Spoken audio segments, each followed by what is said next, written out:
This is SCP-096, better known as the Shy Guy. Why is he so shy? Well, today we're gonna figure it out. When an anomaly is first detected by an SCP Foundation field agent, Alright, that's an SCP field agent. Mobile task forces to tag and bag the impossible entities before they can do any more harm. Alright, Sometimes these retrievals are uneventful. Other times, not so much. Yo, they got Especially destroyed. when they're dealing with brutal forces of nature, like SCP-096. Also known as the Shy Guy. A creature that, from the very first interaction with the Foundation, had a reputation for being dangerous and needed to be.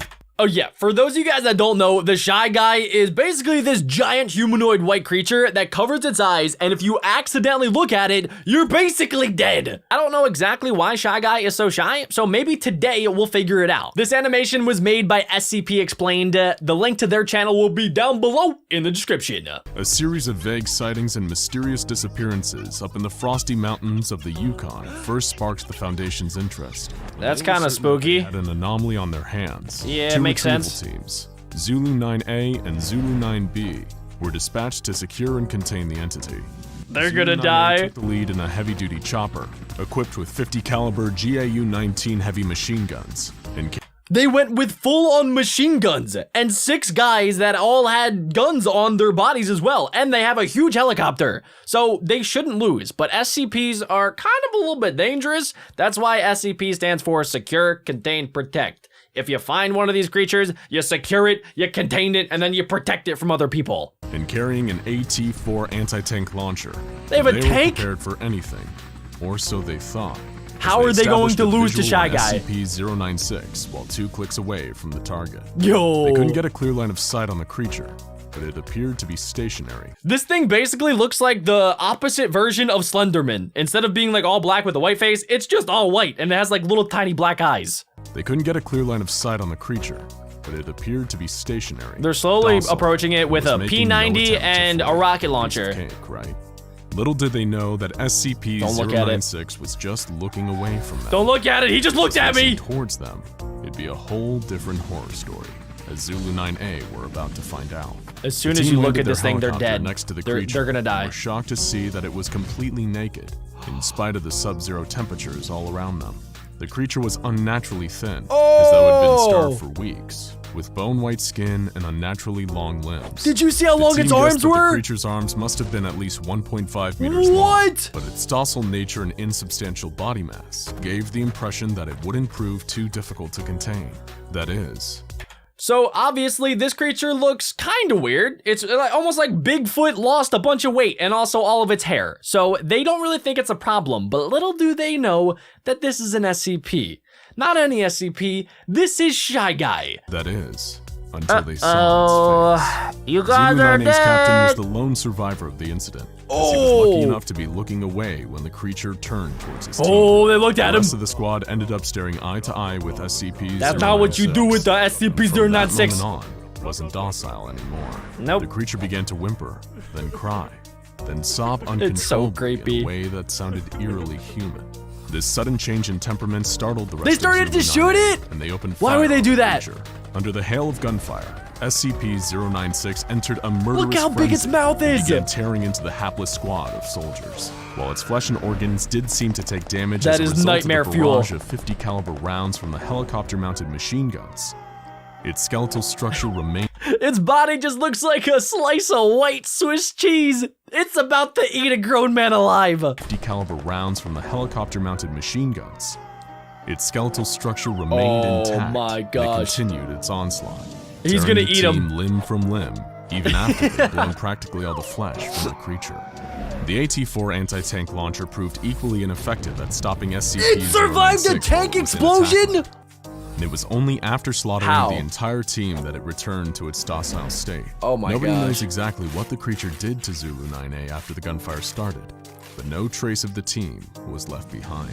It probably ate Zulu them all, 9B touched right? down soon after, and with a grave warning from the captain not to look at the creature's face, they were finally able to subdue it.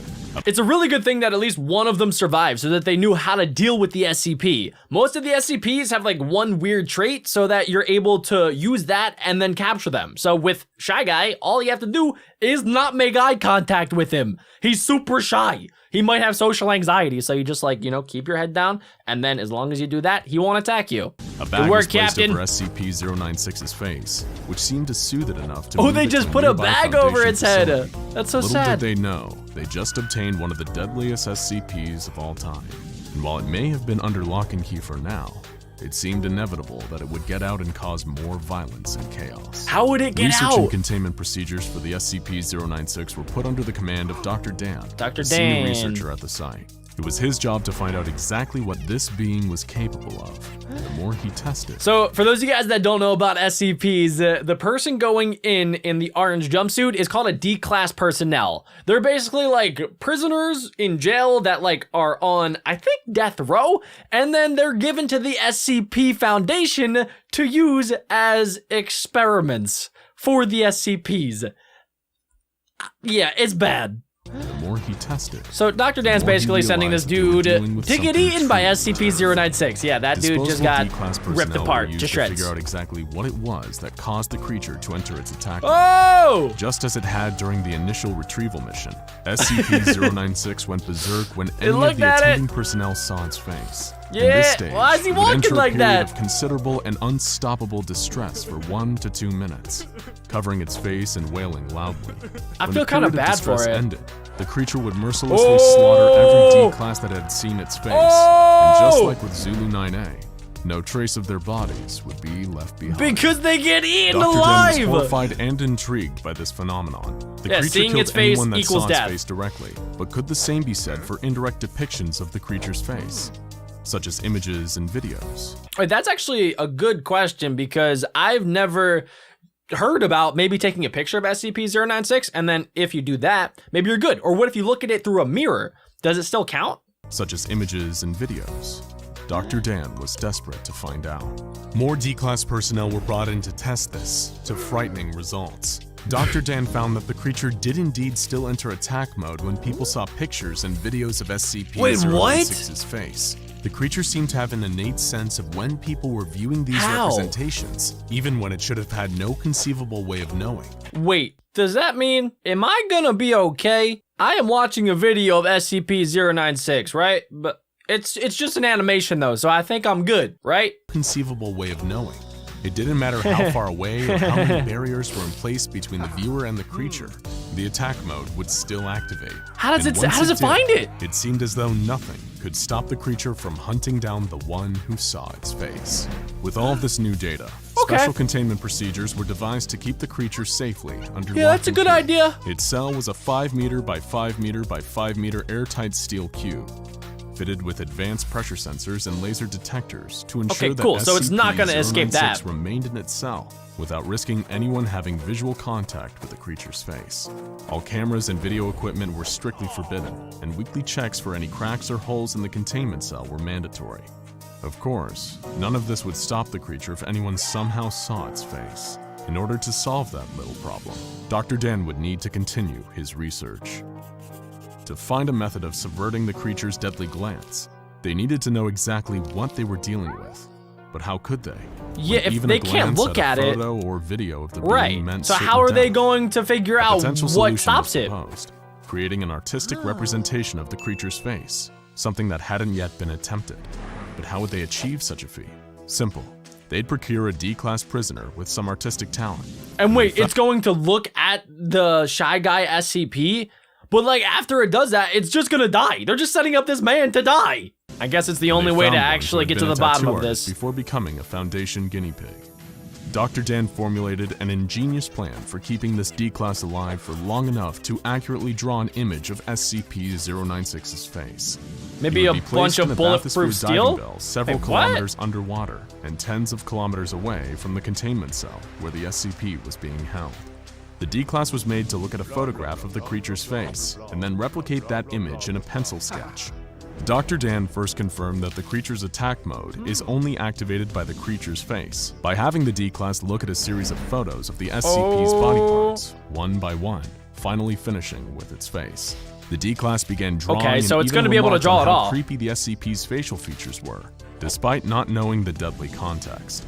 Meanwhile, back in its containment cell, SCP-096 sensed someone viewing its face. How? And entered its inconsolable crying state, followed by its attack mode.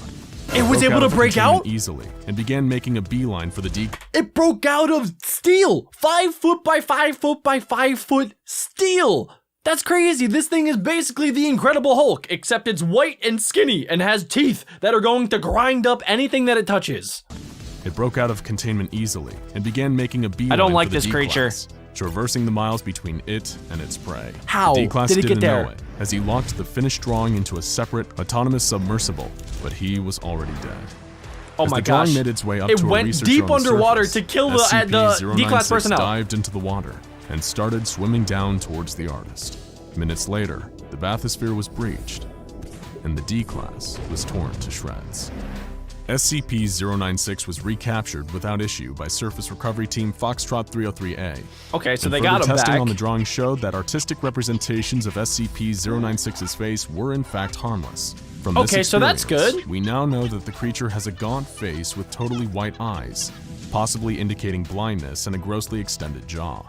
So as long as you look at the creature and it's not a direct picture, you're safe. So we're good. We've been looking at animators that have drawn SCP-096. So we don't have to worry about Shy Guy coming to our houses and, you know, eating us. So that's nice. Nevertheless, Dr. Dan was adamant that SCP-096 was too dangerous to be left alive. Yeah, and requested that makes permission from good the upper sense. echelons of Good the job, Dr. Foundation Dan. to terminate the creature by any means necessary. But how? However, the doctor's request would fall on deaf ears. Until it all started with a seemingly innocent image. While it's now been redacted for your safety, the black speck inside the yellow circle was once a minuscule image of SCP-096, What? taken unknowingly in the 1990s by a semi-professional mountaineer. One day they were looking at old photographs when his eyes passed over the tiny speck without even noticing that he had seen anything. But SCP-096 noticed. How? Began entering its attack. It was just a tiny It little tore through speck. its We steel couldn't even containment see unit you, like you tissue psycho! paper, causing the release of a nerve agent that killed a number of attending Foundation staff. The monster then fled the base and began pursuing its prey, with Mobile Task Force Tau-1 in hot pursuit. You gotta take this Dr. thing out. Alexei, who was helping to manage the site where the SCP Call the was army, contained, call the was Navy, in call the somebody. situation. Get some Dan aliens. was out of the country at the time, trying to no. discover more about the creature's origins. However, he did leave the Mobile Task Force with a new secret weapon against the rampaging Shy Guy. What are they gonna Project use? Scramble. Scramble were state-of-the-art goggles featuring a new technology created by Dr. Dan, which, using artistic renditions of 096's facial features, could detect and scramble the features of SCP-096 into an unrecognizable form, preventing the normally deadly effect of gazing upon its face. In theory, this would allow MTF Tau-1 to engage safely with 096 once its prey had been eliminated and bring it back into containment. But disaster struck on two fronts. First, the prey in question was located in a population center, creating the potential for a huge loss of life. And the second bigger problem was that the scramble technology didn't work, as It stray didn't? pixels of the creature's face Oh, would no. reach the eyes of the task force before the internal microprocessor had time to scramble them. The mission turned into a death sentence, as SCP-096 slaughtered almost the entire It just task went on a force, rampage. as well as a number of civilians in town, including an infant and its entire family. Oh my It was gosh. a monumental disaster. Yeah, that made sounds even terrible. Worse by a final revelation. Dr. Dan and Dr. Alexei had themselves facilitated the entire containment breach and allowed the resulting massacre to happen. With Wait. Dr. Dan hoping it would be enough motivation for Foundation Command to Dr. Dan did it? He was behind this entire plan? Bro, you're a savage. Why would you do that? I mean, I understand that, like, he wanted to destroy the creature, but he just released it into the world. That's awful. You should have just, like, kept it in captivity. That's part of your plan as SCP Foundation. Secure, contain, protect, not to kill it. greenlight his research into destroying the creature. Anything that would give him the opportunity to kill this thing would be worth the bloodshed. His plan worked, and the SCP Foundation saw it his way. Okay, so now they're gonna try to kill SCP-096. 096. However, success comes at a cost for Dr. Dan. Once he figures out a way to finally kill the creature, though done in his line of duty, he himself will be terminated by the Foundation for his crimes against humanity. Okay. But considering I like how that. much damage SCP-096 is capable of causing if They're it all ever just got to looking a at major him. population center, Oh, or no. even worse, was ever caught on camera and broadcast to a worldwide audience, The doctor himself would likely deem his own death a justifiable cost.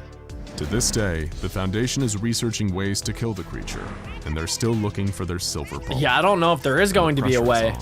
They hadn't known about the seemingly innocent picture that sparked the last containment breach, the one taken decades ago, in which the shy guy had only occupied 4 tiny pixels. 4 tiny pixels that resulted in multiple innocent lives lost. So be careful where you look, because who knows how many other photos of the creature are lurking out there. Okay. Photos with an innocent dot That's in the scary. background. Your eyes glance over it, not even noticing the little blip, until you hear a distant wailing that seems to be getting closer and closer and closer. Okay, you don't have to make it that spooky, my man.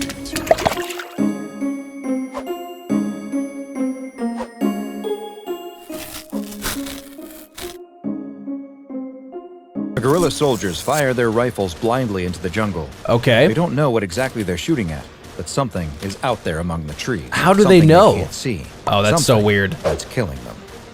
One of the young soldiers, barely more than a boy, stops to reload.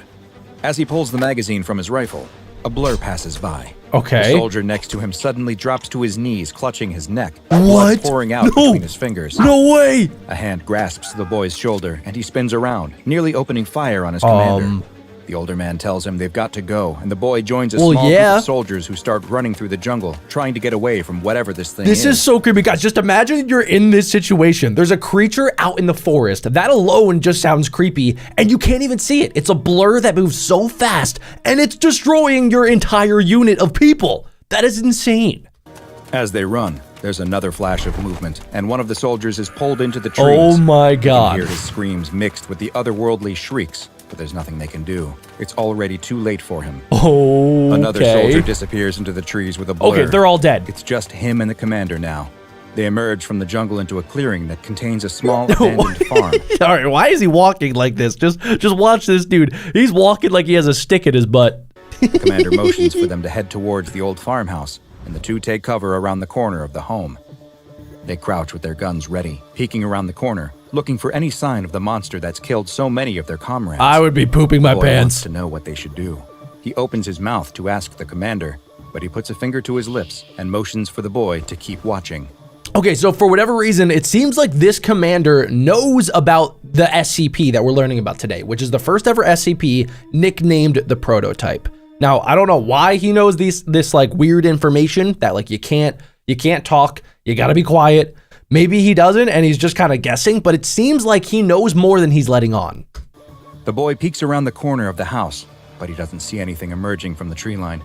It's quiet until the commander begins to scream. What? The boy turns to see a point forming on his chest. It's a black circle. Huh? No, not black, something darker. It's like it is the Darker absence than of black? any and all light.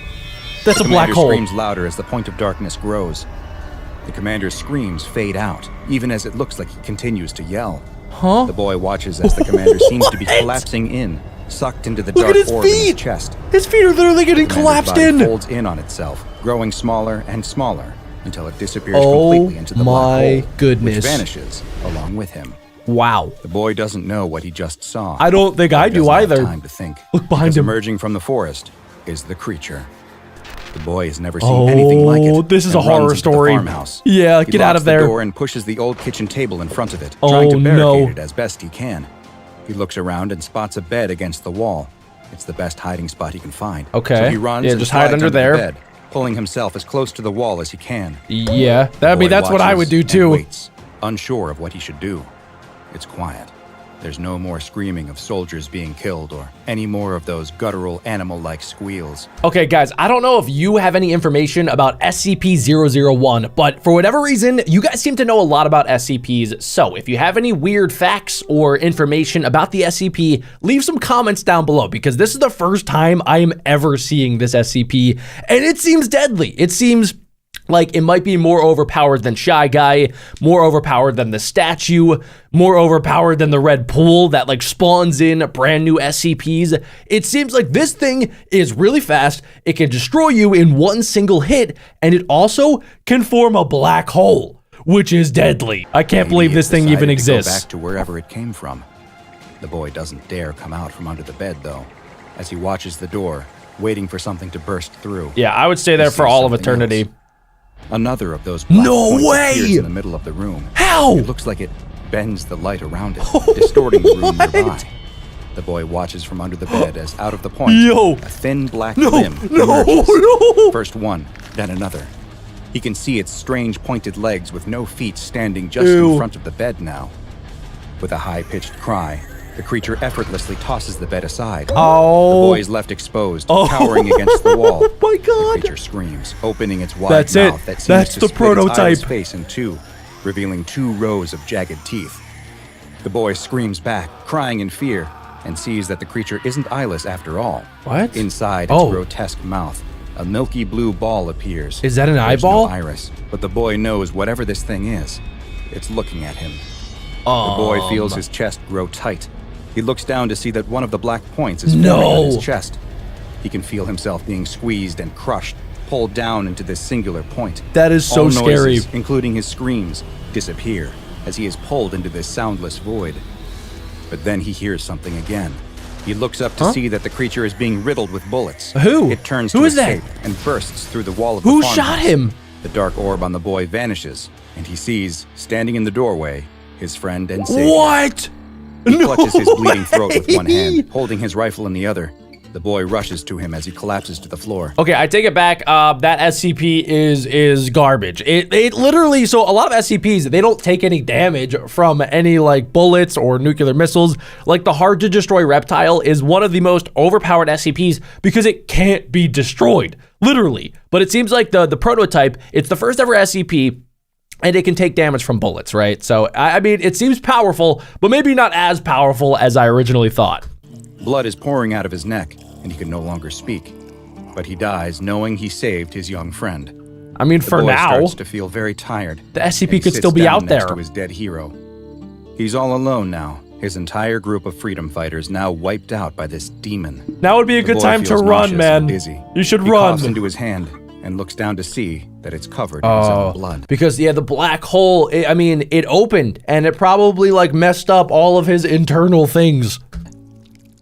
A group of boys run down a jungle path. Is that laughing and playing. Is that the end of the story? And grow quiet. There's something up ahead of them. Do they It's a find man the house? lying on the side of the road. The boys look scared, unsure if they should check it out. Yeah, what's but then going the smallest on? of all of them emerges from the group and bravely marches up to the man. Not wanting to let the youngest of their friends make them look like cowards, the rest of the boys soon follow. Is that the The man on the prototype? side of the road. Wait, no, it kind of looks like the Plague Doctor. So I don't know if maybe this video has like multiple SCP stories combined into one. I thought it was just SCP-001, the prototype, which is the first ever SCP. But I don't know. This guy, he looks a lot like the Plague Doctor. So maybe it is. And looks to be in pain. As they get closer, they can see that he must have been in a terrible accident.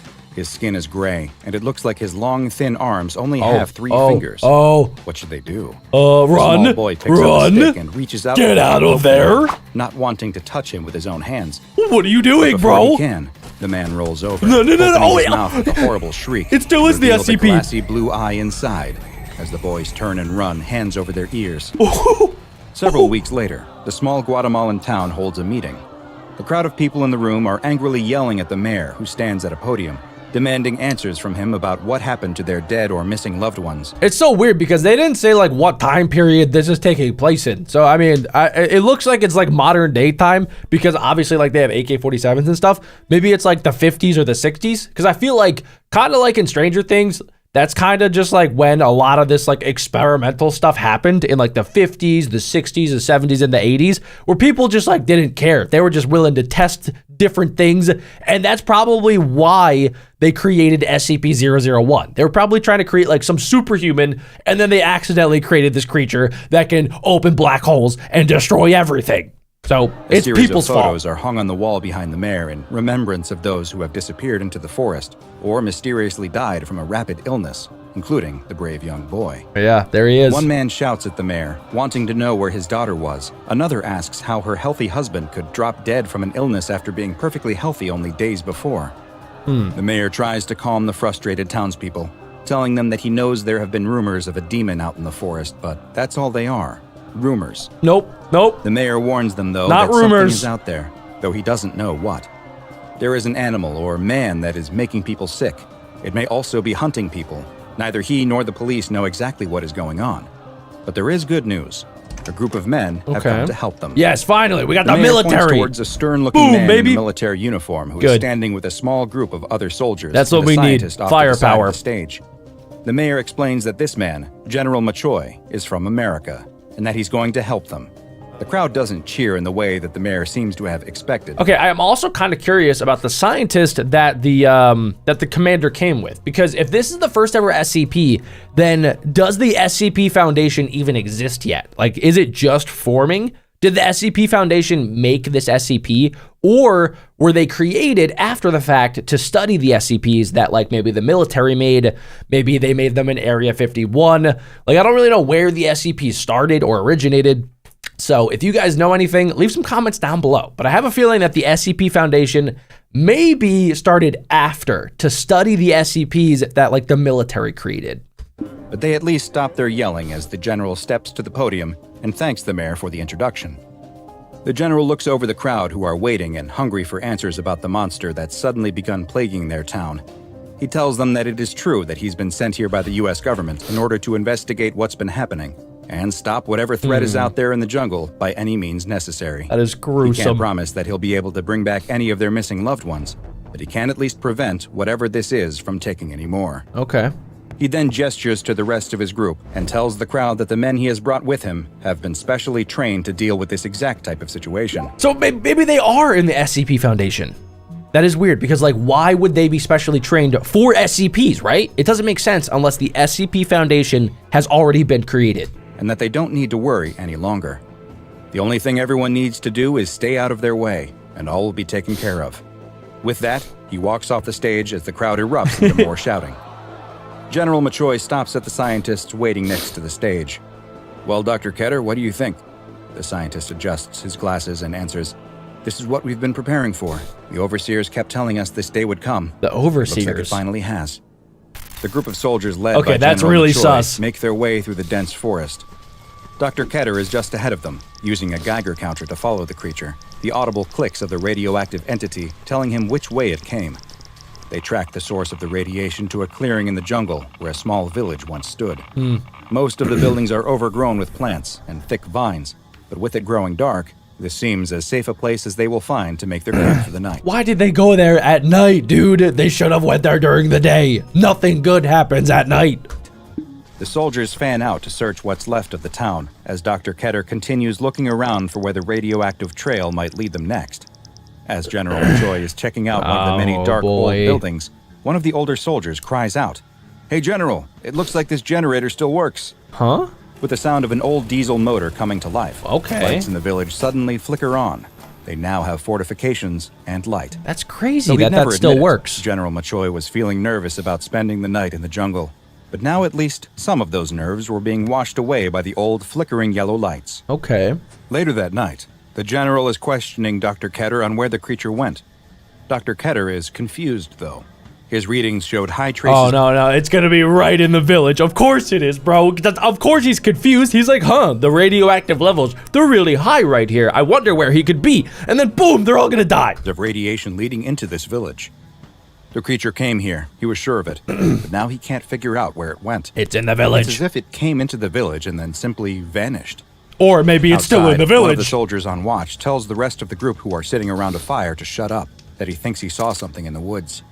Everyone immediately springs into action, taking defensive positions and aiming their rifles into the dark tree line. There it is again, he says. That's as it, a flash that's of it, they're darkness all moves dead. just They're beyond the all dead. clearing. No, it's over here, says another soldier on the opposite side. How could the creature be moving so fast around them?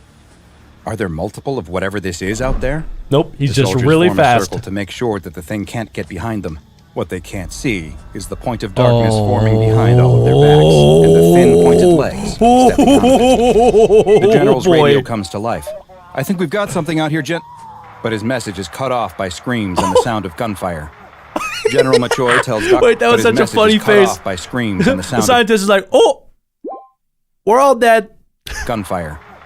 General Machoy tells Dr. Ketter to stay inside and runs out of the building, where he finally gets a glimpse of the demon that they've been tracking. The can tall, see it. thin Oh! creature is massacring his squad.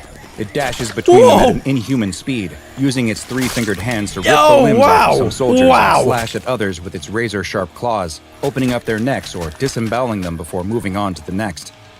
The general fires his rifle at the creature and misses, but it's enough to get it to retreat. General Machoy runs back inside the building where Dr. Keter is waiting. What was it? What did you see out there? What do you think? The general doesn't know how to begin describing Okay, I'm starting to think this scientist might be dumb. a monster that just killed all of his men. It's like nothing he's ever seen before, and something that no amount of training could prepare him for. As the two men ponder what to do next, the Geiger counter on the table suddenly starts to click. It's getting softly at closer. first, but then more and more. It's as if getting a huge amount of radiation closer. has suddenly flooded the room. Oh, brother. The general grabs the doctor and drags him out, leaping out of the building just before it collapses in on itself, disappearing into the micro-singularity that formed inside. The two men look up to see it standing right in front of them, its huge mouth open to reveal its glassy blue eye. Look out, Dr. Keter cries, but he isn't talking about the demon, as he and the general black roll hole, to the side, right? just avoiding the power line wow. that has been cut loose by the destroyed building. Okay, maybe the scientist The is power kind line of hits smart. the ground and immediately begins to spark, sending out bright pulses of white electrical light.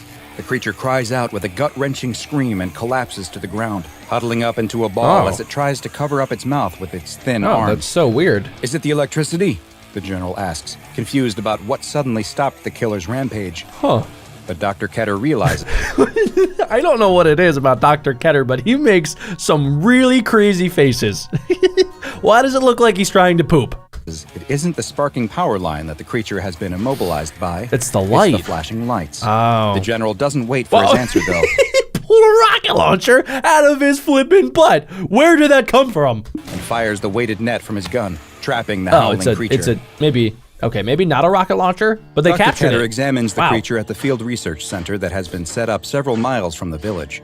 A strobe light has Okay, I'm kind of curious as well, like, how were they able to transport the SCP considering it can just go into a black hole? Like, wouldn't it just escape immediately? been affixed to the inside of the creature's cage, but even when the doctor turns the light off, the grayish-brown skinned entity still remains curled up in a ball on the floor. Oh. The doctor wonders if perhaps the creature is hungry, but it shows no interest in any of the various meats, fruits, and vegetables they've presented to it.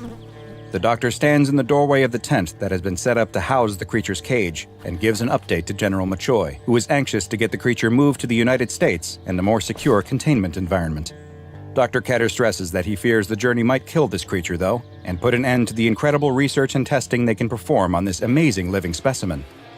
The general turns to leave, but stops to salute the body of one of his soldiers being carried by on a stretcher. Oh, wow. Dr. Keter That's so himself sad. turns to go back to his research when he notices something. The creature's mouth is ever so slightly open. What does that mean? Dr. Keter has yet another idea. That night, Dr. Keter enters the temporary morgue and What are takes you a doing? severed arm from one of the dead soldiers. No. Back in the research tent, he presents the arm to the creature, sliding it through the cage bars. The creature doesn't react. No. But Dr. no, Keter no. continues to watch and wait. Why would you After do a this? time, the creature finally stirs. Dr. It's the Keter. first time he has seen it move since it was captured. The creature reaches out with its long three-fingered Oh, hand and grabs the arm boy. before starting to feed on it. No! You like that, don't you? Dr. Keter asks. Ew. And bizarrely, the creature seems to respond, giving an Why? almost baby-like coo. There's lots more of that if you behave. All I want is to study you, learn how you work. Okay, The this creature scientist has continues to lost his feed, mind. starting to crunch on the bones now that all of the meat is gone. Yes, I believe you'll be good, the doctor says as he approaches the cage. You're going to make me world famous. Okay, Soon, this scientist everyone will he's a know the bad name guy. Herman The creature's hand shoots out from between the bars so quickly he never even saw it. Dr. Keter starts to scream as it grasps and claws at him. No A soldier way. standing guard outside runs in, but a black point of light immediately No appears on his way. torso, causing him to fold in on himself into the singularity. The creature drops the bloody Dr. Keter to the floor, who reaches Wow. for the emergency strobe light activation button as another singularity opens up inside of the cage. Oh my god, he's gonna escape. The creature appears to willfully step into it before emerging out of another just outside of the bars. Oh. More soldiers rush into the tent No, in time no, to see the no. creature feeding on the still living Dr. Keter. One presses the button to Wow. activate the high-powered strobe lights, which cause the creature to start screaming and thrashing about, trying to escape the flashing lights. Multiple nets are fired onto the creature, pinning it to the ground as its screams slowly fade back Okay, to so they whimpers. captured it again. On Overseer orders, the creature is moved to ADRX-19, a secure base located somewhere in North America. Okay, so site's the director gives- SCP's foundation got its hands on the SCP. but not before the doctor got deleted. Gives a presentation to a group and explains that thanks to the work of the late Dr. Ketter, they now know that the creature exhibits signs of fear and sickness when in the presence of strobing lights, and that it is unable to produce the microsingularities that it uses for defense and teleportation when it is in this sickened state. Interesting. When healthy, though, the creature is extremely dangerous thanks to its superhuman speed, strength, Yeah, and cunning. I mean, that's definitely a Keter It was class. also discovered that it is unable to teleport through lead, which its new containment cell has been weird. lined with. How do And they figure extreme that out? security procedures have been implemented, including the installation of a reinforced steel blast door and constant patrols of the outside of the cell by armed guards who are equipped with high-powered strobe lights. The site director leaves the room and the overseers discuss the fate of the creature, which has been given the designation number 86243AR-001, though most have taken to calling it simply 001.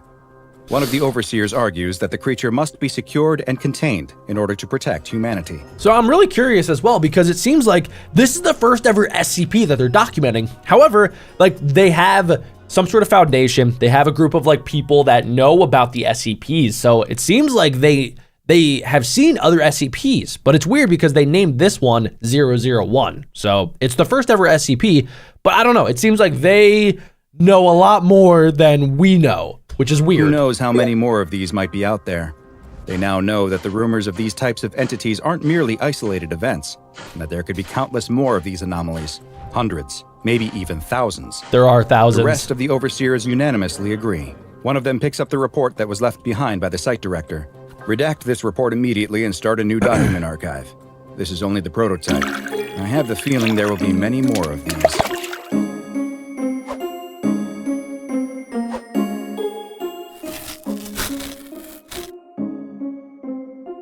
SCP-682, otherwise known as the hard-to-destroy reptile, is just that. It was impossible to destroy. Shy Guy couldn't beat it. The statue couldn't beat it. Supposedly today's SCP is going to be able to beat it, though. Flaming sword hotter than the sun, capable of tearing your atoms to shreds, and came out fine. That couldn't beat it. With the horrifying Shy Guy couldn't beat it. Also known as the Shy Guy. It broke the Shy Guy's mind and Shy Guy reduced it to became a the Cry gibbering Guy. despair.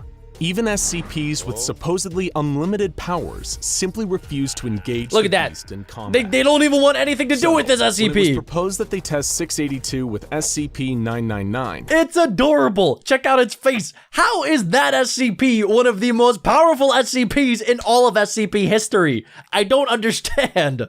the idea was considered laughable.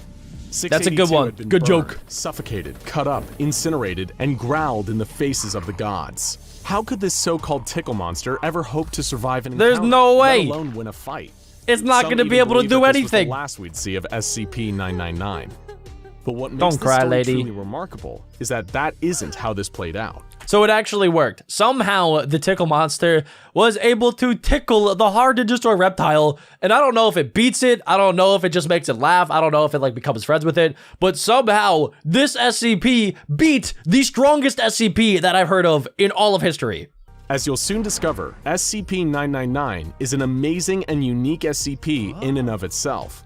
Like, what But its does it secret do? origins and its interactions with some other prominent figures in the SCP universe are what make this humble, slimy creature beyond extraordinary. It's so happy. Like, it's such a different SCP.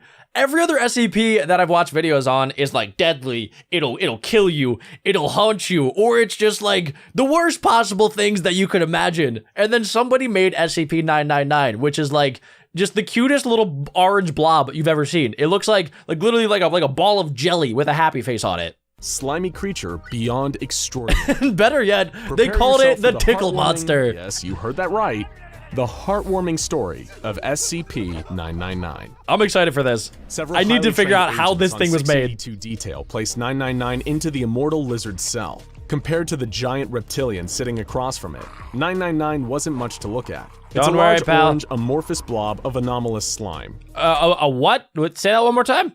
9 wasn't much to look at. It's a large orange amorphous blob of anomalous slime. Amorphous Weighing ball in of at around anonymous 120 slime? pounds, SCP-999 was nothing compared That's to the definitely not what he monstrosity it was said. supposed to face. Well, its weight It's a has big in the slime, past though. caused minor injuries Look at that, to it's some bigger of its than this human dude. handlers. It has never caused serious or long-lasting damage of any kind to a living thing. Okay, so this, like, other SCPs normally will, like, injure or kill multiple D-class personnel, but this thing has never hurt anybody. It's, like, gave this dude a little tiny, like, itchy rash, but other than that, it's never done any damage to anything ever. It's just a cute blob of jelly. Any kind to a living thing. How will Even its diet orange consists jelly only of blob candy and beat sweets, insane, with a particular indestructible preference for reptile? M&Ms and Necco wafers. It likes It consumes M&Ms. these treats through the cell membrane That's of its slimy adorable. body, much like an amoeba. You could just drop This extremely M&Ms on stretchy it. membrane means the creature is highly malleable, including the ability to stretch and flatten itself out to a Oh, mere I love 2 it. centimeters thick. It's like Kirby. At rest, the creature takes a dome-like shape around 2 meters wide and 1 It's meter so in height. adorable. Closest things the creature has I to want one. limbs are prehensile pseudopods. Prehensile pseudopods. That's like its arm. I guess it can just like shoot out a blob of jelly, and that's like how it touches stuff. Prehensile pseudopods. Prehensile Those are the arm-like pseudopods. projections normally seen on single-celled organisms. it's like an of which amoeba. it has at least 3. The It's more you literally hear like a about this giant utterly single-celled harmless organism. creature, the more that matching it up with the pure embodiment of absolute hatred known as SCP-682 feels downright cruel. In absolute I contrast think it to would the work. misanthropic attitudes of the reptile, 999 loves humans. It has a playful dog-like attitude, much like an overexcited puppy when approached. I want 999 will one. react with extreme joy and slither towards the nearest person in order to interact. It will leap onto them, using 2 of its 3 prehensile pseudopods to hug the person, while the third nuzzles the person's face. What? This has to be a joke, right? No other SCP does this. It's only SCP-999. While the third nuzzles the person's face, emitting high-pitched cooing and gurgling noises throughout. The creature is apparently pleasant in every conceivable fashion, as even its odor has been reported to smell just like the favorite scent of whoever is smelling it. Really? Examples have included chocolate, Chocolate? fresh laundry, Bacon? Mine would be roses, and bacon. Play-Doh. It's my favorite It's smell almost ever. impossible to oversell just how beloved and Friendliness, benevolent this question mark? strange creature is. Infinity friendliness.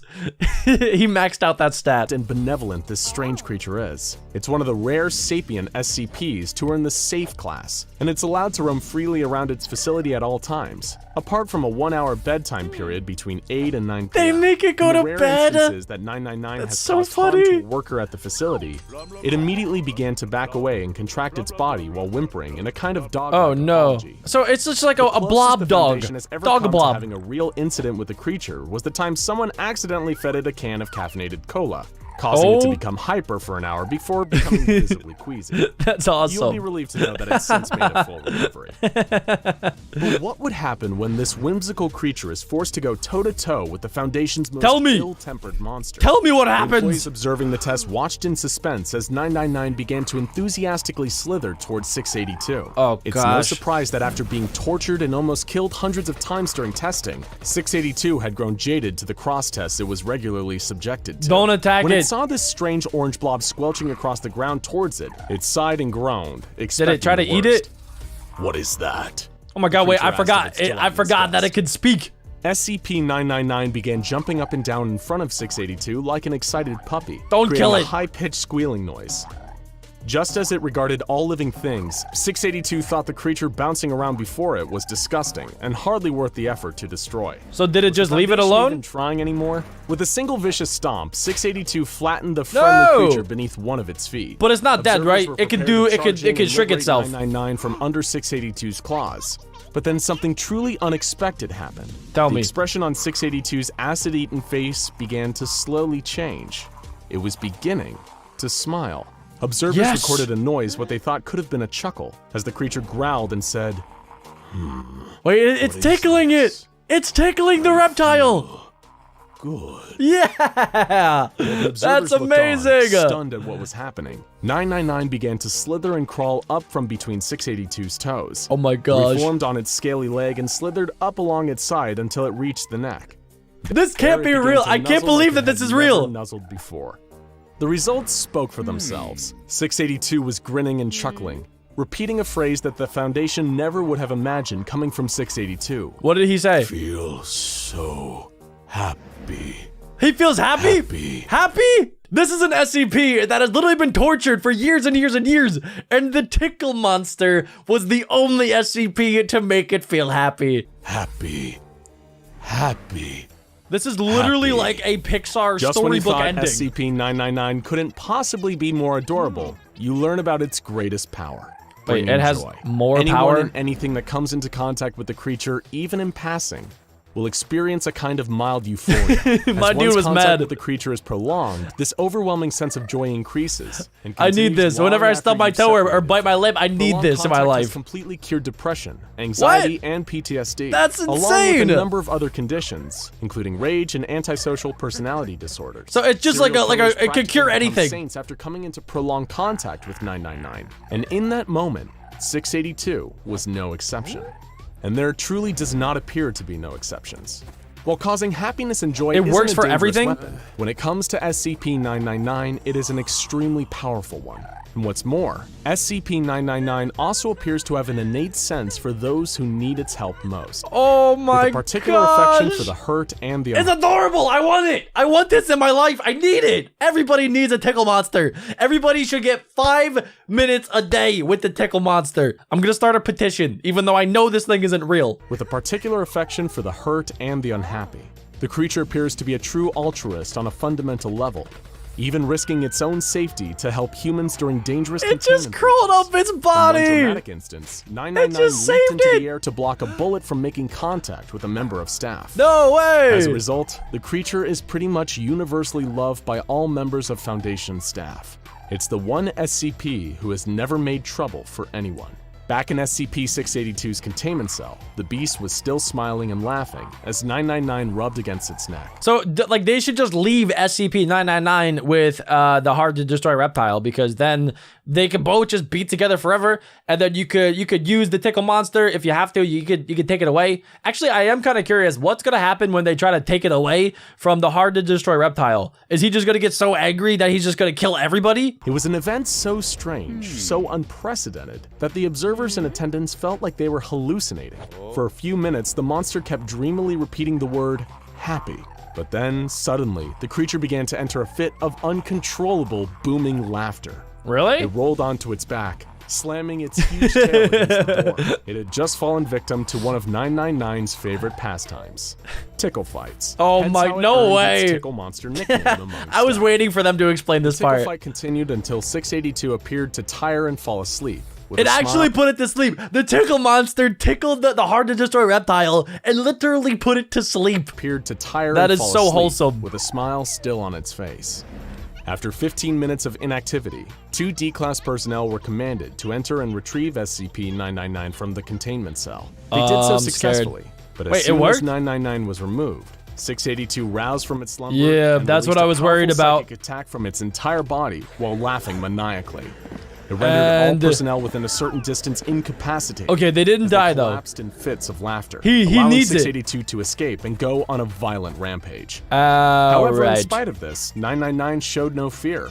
So 999 accidentally gave SCP-682 the power to make people laugh. He was able to psychologically tickle them using his mind. And helped save some of the bystanders as security officers subdued Look at and its recaptured face. 682. And even after all of this, 999 showed no hard feelings towards 682. It just went right indicated back a on it. desire to play again. It's just It's a jumping creature on whose its capacity back. for love is so limitless that it's practically immune to fear. Look Which at the is all hearts. well and good, because the true enemy that 999 is destined to face is infinitely more powerful and terrifying than 682 could ever Wait. hope to be. What? What is this monster? And why should 999 have to face it someday? What is the it? answers to these questions all lie in the true origins of SCP-999, available only to those with level 5 clearance and beyond. Do It's I a have level perfect 5 example clearance? of how something good can come from the darkest places. There would be no SCP-999 without SCP-231-7. Which one's this? SCP-231 was a collection of 7 girls, all Okay. impregnated by horrific nightmares in a ritual performed by a cult known as the Children of the Scarlet King. That sounds awful. Each of these girls, over the years that followed, gave birth to some of the most horrific monsters imaginable. Ew, that's One of gross. which, according to some, was Was one Sonic? SCP-682. These beings were manifested by the Scarlet King, a powerful interdimensional nightmare god, believed to be behind a great deal of the darkness and horror present within our and many other dimensions. Send the tickle Foundation monster higher-ups after have him. declared the Scarlet King to be the greatest Tickle him. existing threat to the multiverse Tickle him. at large. And SCP-231 was his latest direct interaction with our universe. The only surviving member of SCP-231, SCP-231-7, gave birth in secret. But she didn't give birth to a monster. She gave birth to SCP-999. Wait a second, so that's where SCP-999 came from. Why? Wait, why did the Scarlet King want there to be a tickle monster SCP? That has to be some kind of mistake, right? She gave birth to SCP-999, a being of pure goodness. That's right. The nicest, kindest, cuddliest SCP of all is the direct descendant of a being that's essentially SCP-999 for president. Evil. For world leader. Take a moment to absorb that. The creature even healed the girl who birthed it and allowed her to return to normal life with her family once more. That's From amazing. its first moments, SCP-999 was making positive changes to the world around it. And according to ancient texts from a Scarlet King-aligned culture known as the Deivas, SCP-999 is still very much in its infancy, yet it already has the power to pacify its monstrous siblings. Wait, it's only a baby. 682. It's literally only a baby child. It's believed, according to some prophecies and Foundation theories, that the power of SCP-999 will grow exponentially. Yo, look at him. Look at buff SCP-999. That the power of SCP-999 will grow exponentially as it matures. Why does this matter?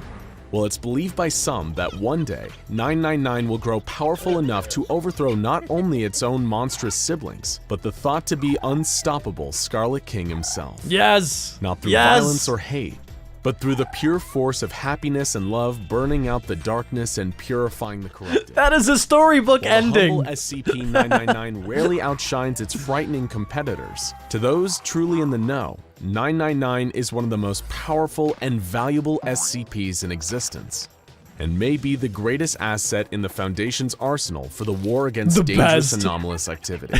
After all, what could strike more fear into their hearts than the knowledge that it might be love rather than firepower that finally dethrones the Scarlet King? You can learn a lot from And for the knowledge that SCP-999. it may one day save everything we know from a fate so much worse than death. It just with nothing hugged the but earth. affection for everyone and everything. It's You worth can't help offering but thanks to the smile. little orange blob, or at least an extra pack of M&Ms before bedtime. An extra pack of M&Ms before bedtime. I can't. I literally can't. This is too good.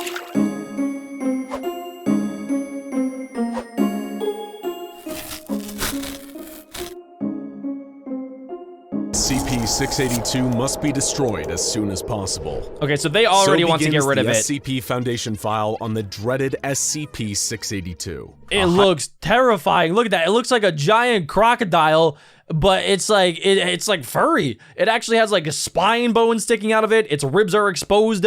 So its nickname is the hard to destroy reptile. Obviously, it looks like a reptile, but supposedly this thing is practically impossible to get rid of. Begins the SCP Foundation file on the dreaded SCP-682, a highly intelligent reptilian monster that has, despite the Foundation's best efforts, proved impossible to kill. They're It just may not be pointing the a bunch most of guns dangerous at it. SCP What's out that there, gonna do? Considering that some are capable of eliminating entire realities. Wait, but it's what? one of the most iconic. And you've probably heard tales of the monster that death forgot, and you know exactly why everyone is so afraid of the so-called hard-to-kill reptile. It's been So this SCP is, in the SCP universe, one of the most dangerous SCPs, since there isn't really a way to get rid of it. Yeah, if I was a been D-class subjected to personnel, some of I the would most not deadly want to weapons go and near traps this the thing. Foundation could devise. They got and survived lasers? attacks from some of its The deadliest statue? fellow SCPs. They- But before oh, we they tell can't you even about the touch it. Foundation's many failed assassination attempts against the so-called hard-to-kill reptile, I wonder if Shy Guy we could need beat a it little up. more groundwork on what this creature even is. The first thing to know about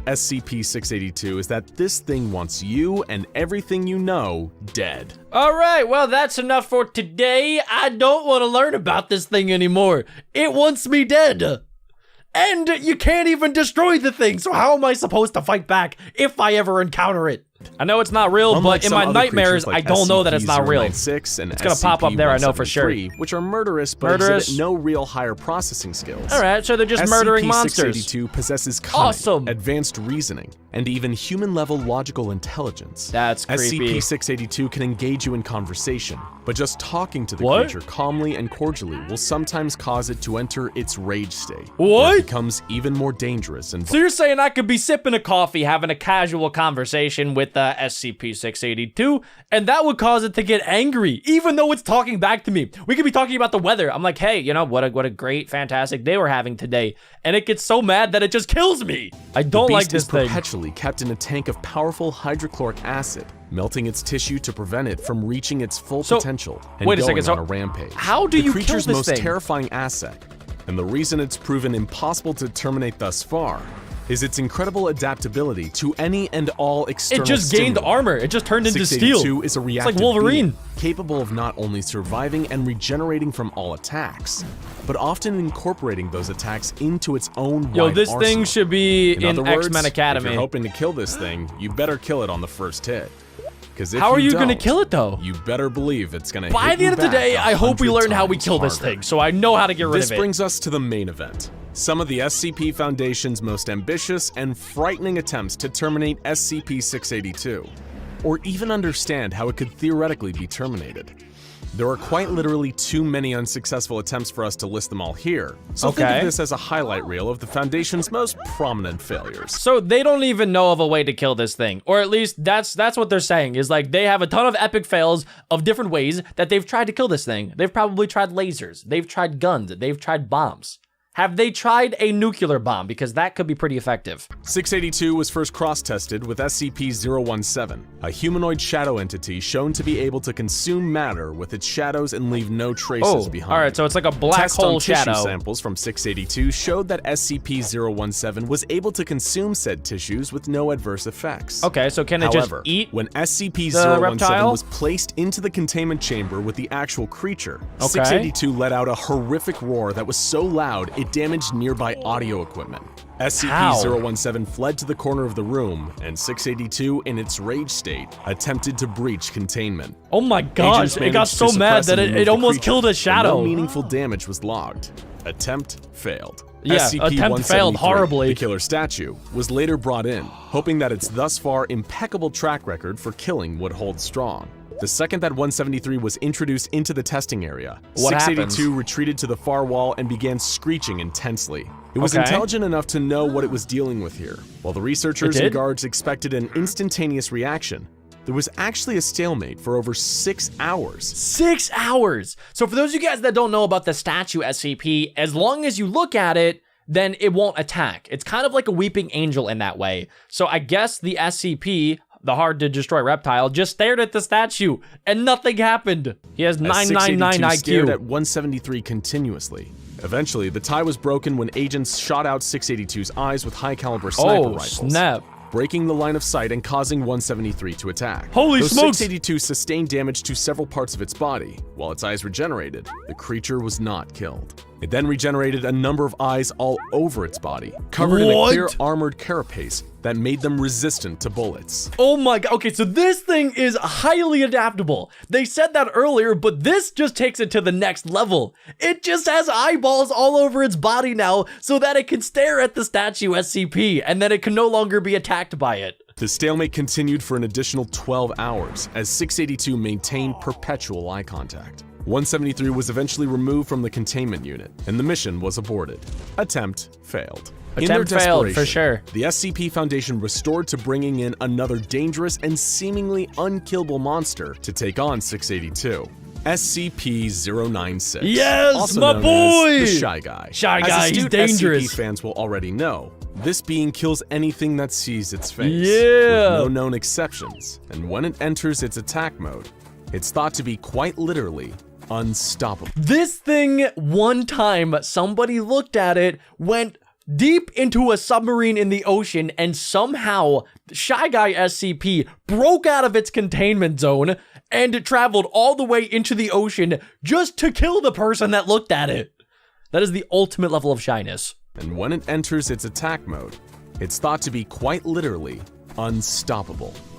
Or at least, it was. While SCP-096 Okay. was able to destroy 85% of 682's original body mass during their 27-hour battle, 27 hours? it was left mentally broken, No wounded, way. and huddled in the corner. To this day, if ever confronted with SCP-682, the Shy Guy reacts in pure terror, turning away and clawing at its own face. That's the only time that Shy Guy has been beat. SCP-682 is built different. turning away and clawing at its own face. That's crazy. Attempt failed. I honestly thought the During a Shy Guy deadly would stand a better containment chance. breach, SCP-682 also went head-to-head organically with another iconic SCP Hall of Famer, SCP-106, also known as the Old Man. Oh, the Man Old and a Man's crazy shape-shifting powerful. psionic anomaly known as SCP-953 broke into 682's containment cell. The Old Man pulled both of his fellow anomalous combatants into his pocket dimension to continue the battle on his terms. However, despite losing 67% of his body mass during the ensuing pocket dimension showdown, 682 still prevailed. How is that possible? So the other SCPs, they're doing tons of damage to the hard-to-destroy reptile, but none of them have been able to 100% destroy it. So far, Shy Guy got the closest. He did 85% damage, but you know, it ended up being a stalemate, so nobody technically won or lost there. Body mass during the ensuing pocket dimension showdown, 682 still prevailed, with the Old Man eventually fleeing back to his cell. They just 953 ran away? being collected and taken away by agents. No Once way. again, SCP-682 continued to hold the title. I can't But believe it. So wasn't just what can beat this cross-testing thing? experiments, intentional or otherwise. The SCP Foundation's quest to kill 682 led them to a number of more conventional murder methods, all with Nuclear varying bombs, degrees of nuclear bombs, success. nuclear bombs. Due to SCP-682's highly adaptive abilities, some methods were discounted from the outset. Like what? For example, launching a powerful thermonuclear missile at the creature was soundly rejected by O5 Command. Crap. On the premise that if the Why creature not? wasn't destroyed and evolved to the point where it could shrug off nukes, Oh, humanity true. would be pretty much done for. Yeah, Other that would ideas were basically be abandoned just for being Godzilla. too ridiculous, such as one researcher's suggestion to fly the creature through the air and drop it from a considerable height, hoping to kill it with a high-altitude impact. Yeah, I don't I'm think not that sure it would we die. even need to tell you why that's a terrible idea, but during the experiments on SCP-682, the studies range from honest to incompetent to straight-up evil. Like what? One guest researcher fed 2 small innocent children to the creature just to see Yo! what would happen. He Why? was then himself What do you think is going to happen, my guy? This man just let 2 children go into a containment center with the strongest, most dangerous SCP creature. just to see what would happen. man should go He to was then jail. himself fed to the creature for Okay. his sadistic behavior, Yeah, that's- okay, which was good. viewed That's as worse getting in than the jail. way of his professional conduct. After all, the Foundation is meant to be cold, not cruel. It was SCP-682 that had the monopoly on cruelty. Memetic kill agents were a resounding failure. They attempted to dismember 682 with a powerful laser, only to have yeah, the it's creature not gonna develop work. reflective surfaces that displaced the beam and caused Nothing can kill catastrophic it. damage to the area around it. Nothing at They all. attempted to kill the creature by sucking all the air out of its containment facility and It just create a adapted, vacuum. didn't it? But it expelled a dangerous gaseous compound that reacted violently and exploded way. when air was once again introduced into Holy the room. smokes. The Foundation used high-precision blades to slice SCP-682 into approximately 12,000 pieces, then Wait, so they're actually able to chop it up. Like, they can do damage to this thing, but it either regenerates, it adapts, or it just eventually just, you know, turns into something that it wasn't before and just becomes way too powerful. approximately 12,000 pieces. Right then now, yeah, separated it's these literally, pieces. it's separated. Unsurprisingly, by this point, this attempt also failed. Did it multiply? The 12,000 pieces reformed a short while later into No the fully way. operational killing machine we No all know and fear. way. In one particularly frightening display of intelligence and adaptability, the Foundation attempted to kill 682 with extreme heat, but it shielded itself by developing a second carapace composed of solid helium. When personnel entered the room okay. following the failed attempt on the creature's life, it shattered its helium carapace into deadly shards that fired around the room and shredded all Foundation personnel in attendance. What? It had set a trap, and that trap had been wildly successful. The creature's ability I to can't adapt believe to this seemingly thing. any offense is unparalleled. I've never seen an SCP like this before, and that's why this is the strongest SCP, at least that I've seen. To the point where Foundation staff have no idea how to classify this creature, whether it's organic, inorganic, or even alive at all based on any definitions we could understand. At every turn, the creature just raised more questions. What is it? Is it possible know. to destroy it at all by any No. means? No. Who is The even answer is trying no. to kill who here?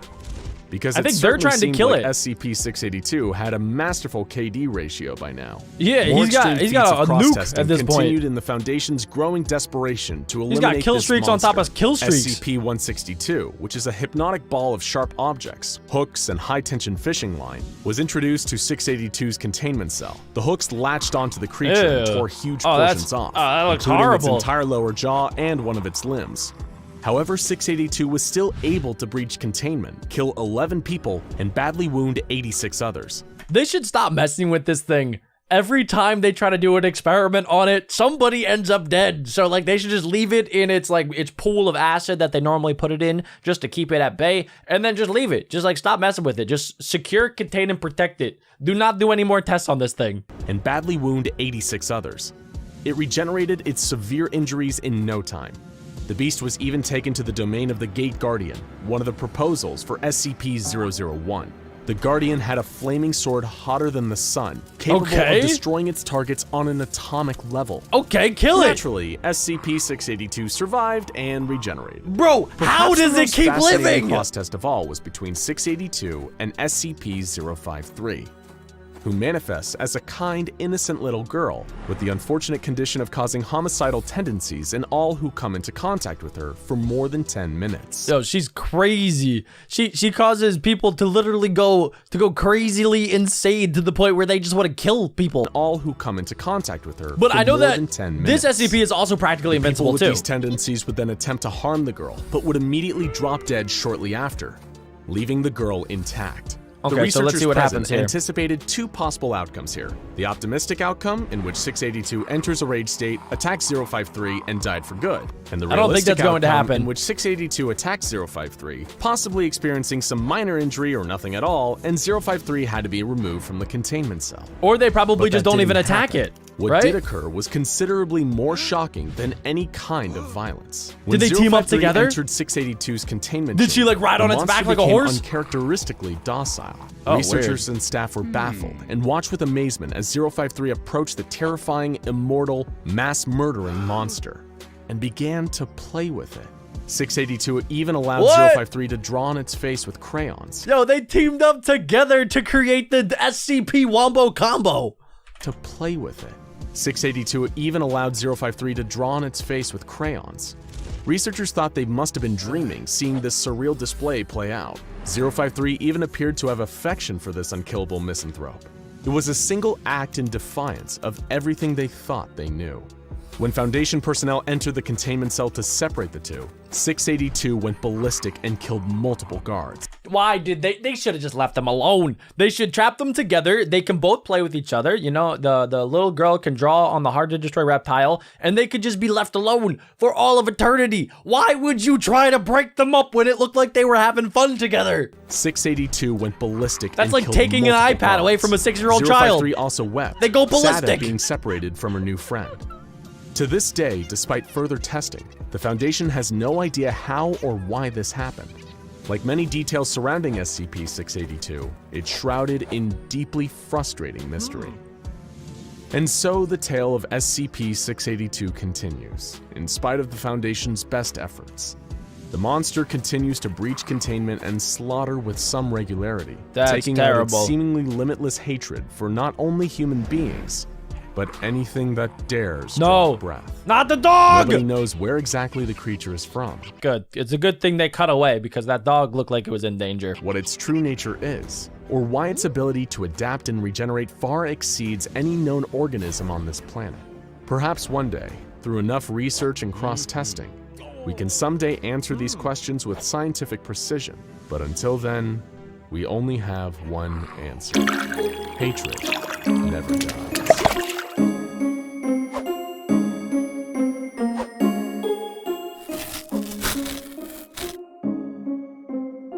Massive creatures are locked in a fight to the death in the middle of the sea.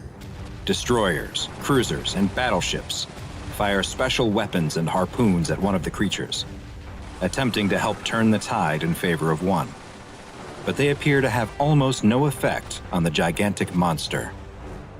Hi, I'm Dr. Bob, and this is SCP-3700. Hi, Dr. Bob. Also known as the Tides of War. Okay, guys, I'm gonna make a wild guess right now that one of the SCPs is a good guy and one of the SCPs is like this devil beast that's just trying to destroy humanity. I feel like that's probably what it is. It's like good versus evil.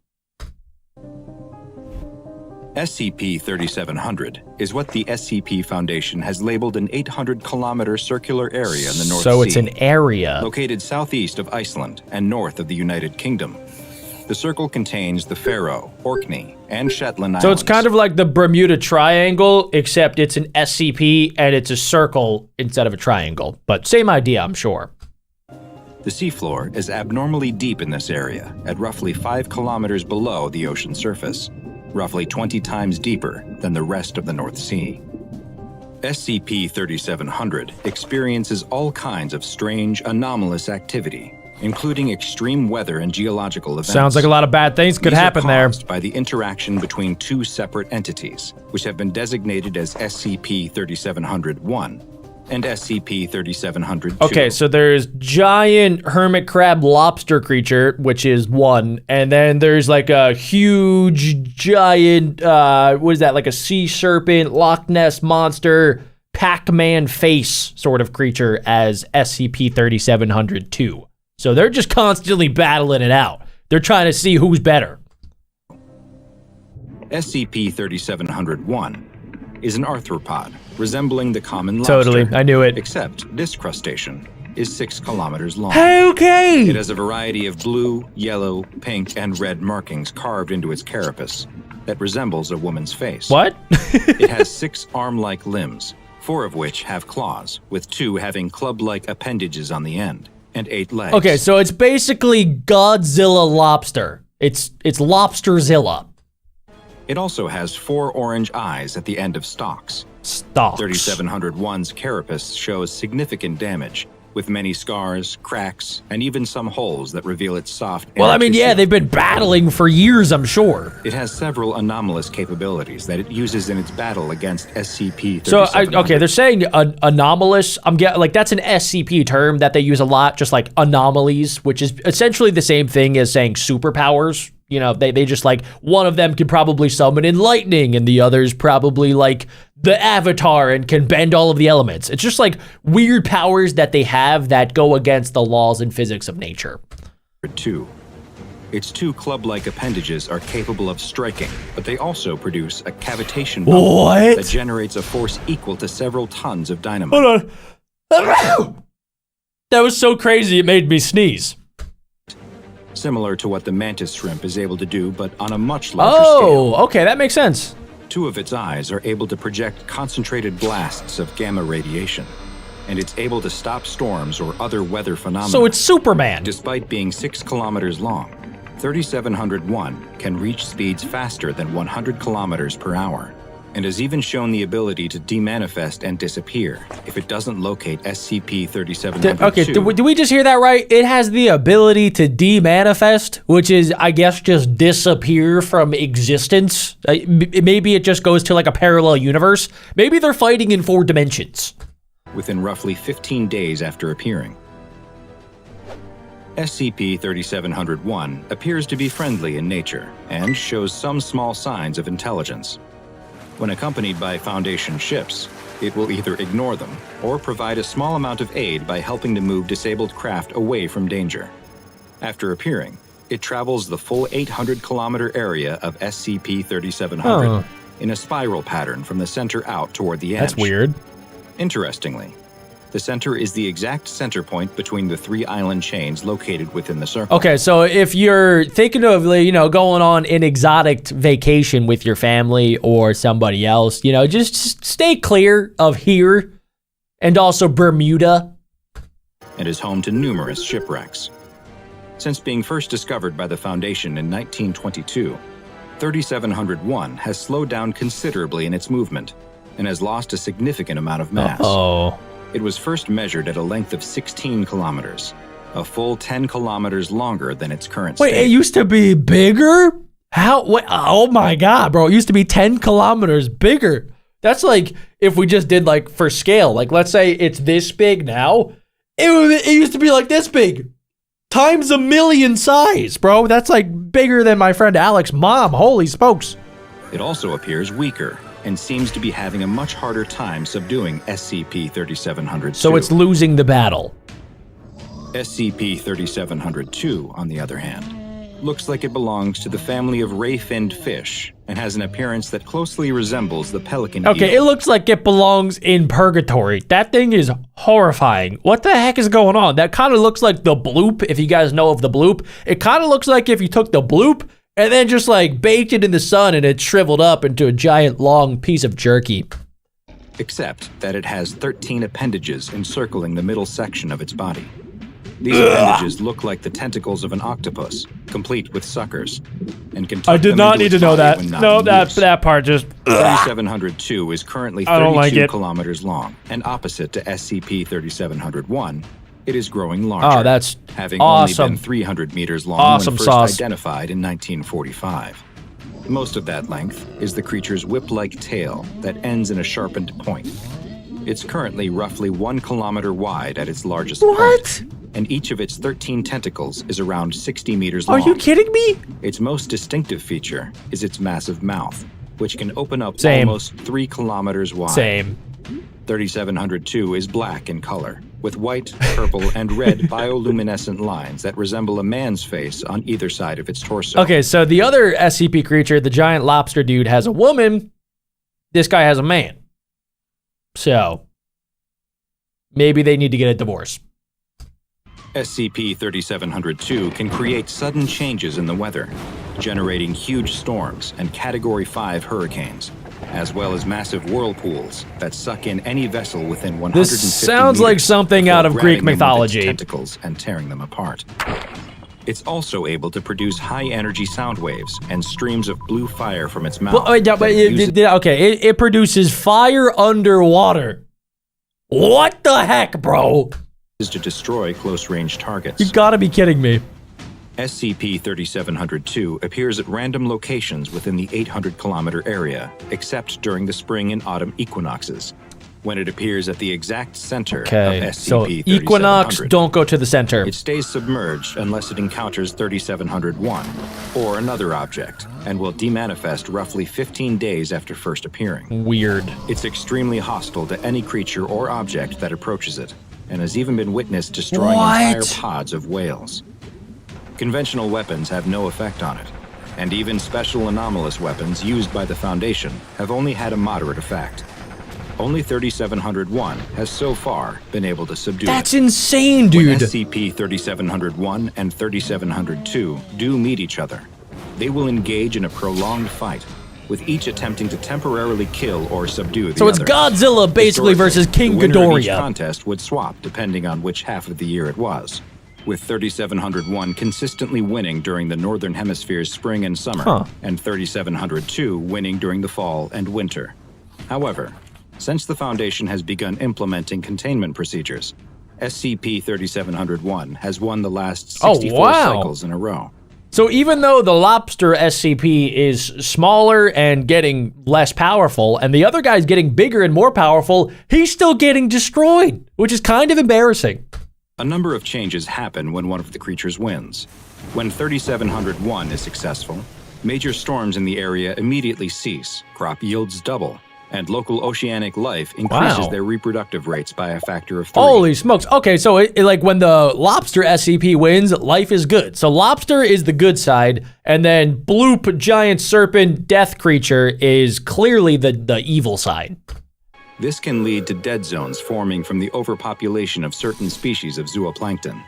Erosion rates on the islands also increase by a factor of 5, which has led to the Foundation needing to bring in large amounts of dirt and sand. Maybe it is a bad thing. When SCP-3702 wins and subdues or kills 3701, the weather becomes very dangerous, with powerful hurricanes and rapid temperature changes that can range from below 0 to over 28 degrees Celsius. Oh, wow. Capable of causing massive damage to buildings and huge losses of life.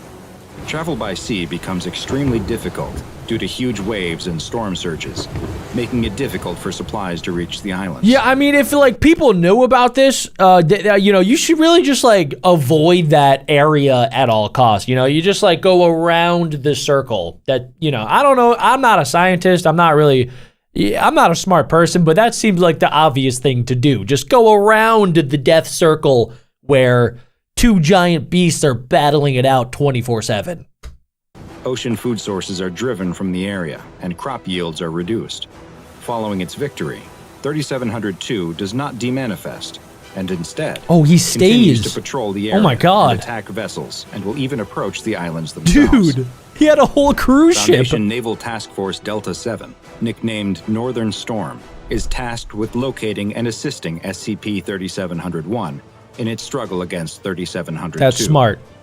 Purchased from the United States military, it consists of 13 destroyers, 5 cruisers, and 15 smaller support That is a craft. whole navy. When Delta 7 locates SCP-3701, it will often acknowledge their presence Aw. by raising 2 of its claws into the That's- air. that's and clicking adorable. them while making a low rumbling noise with its Okay, mouth. so they basically teamed up. Delta That 7 is then sick. accompanies SCP-3701 as it patrols its 800-kilometer area for 3702. That's epic. Once the two meet, Delta 7 engages in Protocol Winter Maelstrom, where the destroyers shoot harpoon-based anchors into 3702's head, before moving in a circular pattern while they and battleships fire on it to ensure it can't orient itself. The cruisers, meanwhile, attempt to draw its attention by firing and moving in a serpentine pattern at a distance of 300 Does that meters. actually work? The two creatures will battle, blasting each other with gamma radiation and powerful sound waves. I've They located whip, you. bite, and club each other, cracking armor and ripping off tentacles Ooh. and other appendages, Ooh. until one finally stops moving and dissolves into the sea. So even when they beat the other person or the other creature, because they're not people, when they beat the other giant monster, I guess like they win for a little bit, but then eventually the other monster comes back. So it's gonna be like an eternal battle that never ends, which is kind of sick. Should SCP-3702 be successful in defeating 3701, then Project Tumult is activated. Oh, they have a and backup the following plan. procedures must take place. Bomb First, him. there is an immediate evacuation of all naval and civilian craft from the 800-kilometer zone. Next, all trade and ferry routes are stopped or rerouted for at least 6 months. Okay. And land-based aquatic Smart. defenses are activated. Yes. Aerial craft will continue to monitor and engage with 3702. I would do the same. While others continue to look for a reappearance of SCP-3701. Since it appears that SCP-3701 continues to physically degrade, and with the exact opposite being true for 3702, it's been proposed to let 3702 win and subdue 3701 twice every 5 years, despite the terrible effect on locals in the area. Though this plan has yet to be approved, it may be the only chance to stop 3702 from becoming so strong that 3701 is never able to defeat it again.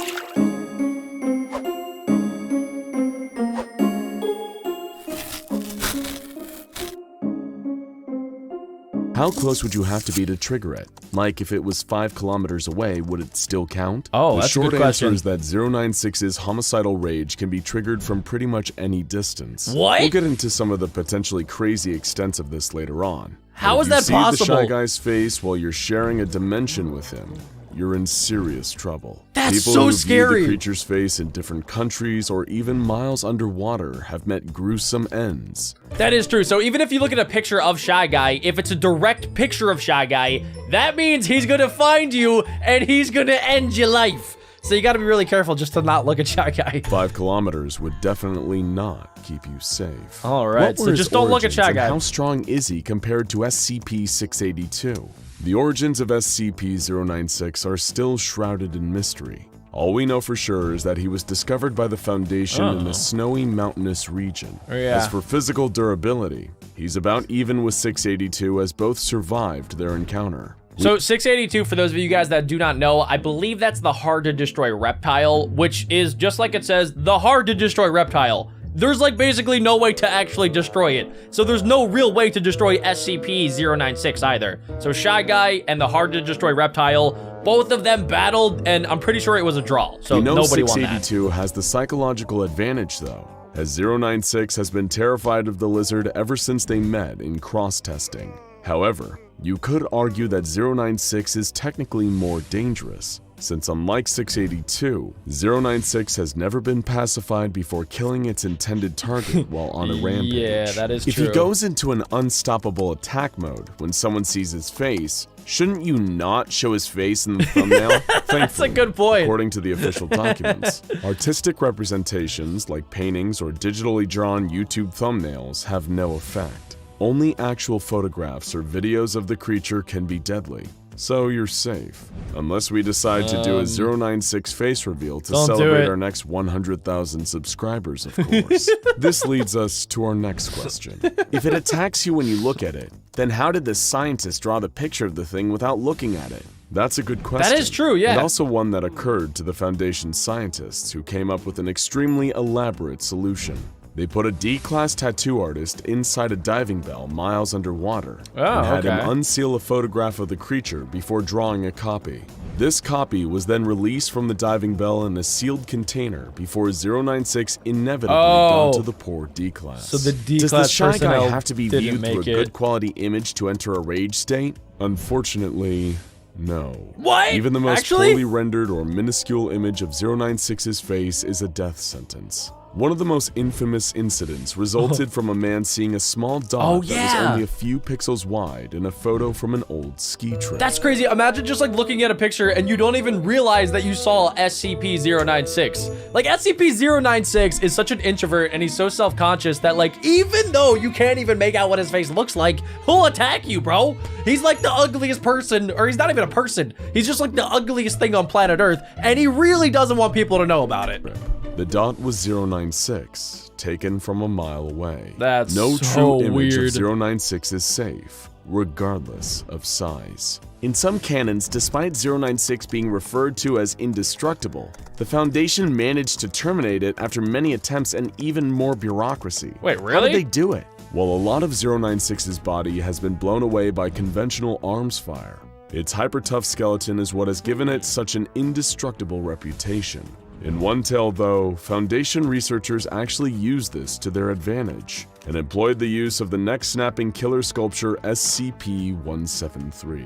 After using 173 to damage 096's bones, powerful acid was injected into the skeleton, destroying it from within. Though, of course, this isn't the official ending of the 096 story. Oh wait, it's still because around? the SCP Foundation doesn't have a single unifying canon.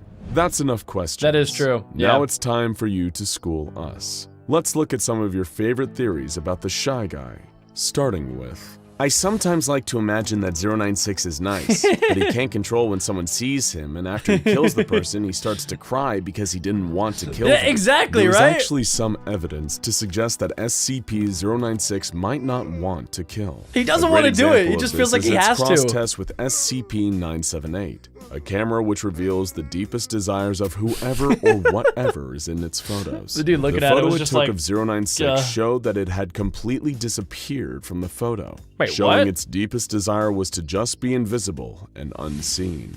Maybe it wants to disappear because it doesn't want to hurt anybody. Regarding the moon question, I think SCP-096 would probably stay in that hostile state until you came back, at which point it would promptly rip you to shreds and do whatever it does to your mutilated corpse. Based on what we know about prior 096 incidents, this feels incredibly likely. Yeah, it's also probably. possible that it might enter its docile state before becoming aggressive again when you return to its murder range. You really don't want to find out. No, okay, so I was kind of curious if it would try to figure out a way to get to the moon. Like if it would like take over a spaceship, go to the moon, and then kill whoever looked at SCP-096. But it seems like, yeah, like it wouldn't actually have any means of getting to the moon, so it would just wait. It might actually calm down, but it never forgets the person that looks at it. Like, I'm pretty sure they did an experiment where somebody was just like constantly flying around planet Earth, trying to get away from SCP-096. And then as soon as they stopped, they were already across the other side of the planet, and SCP-096 was still stuck in its rage state and still got the person. Like, that's how much this thing doesn't want you to see its face. Way. It's he can crazy. just jump to the moon easy. He does what? squats in containment all the time.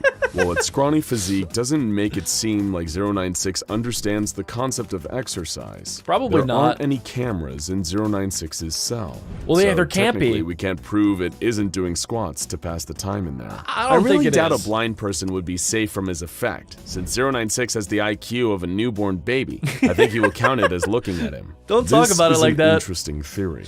However, seeing as 096 is able to sense when people see its face from entire continents away, Yeah, that's the the way weird it knows part. if you can see its face might be a little more psychic in nature.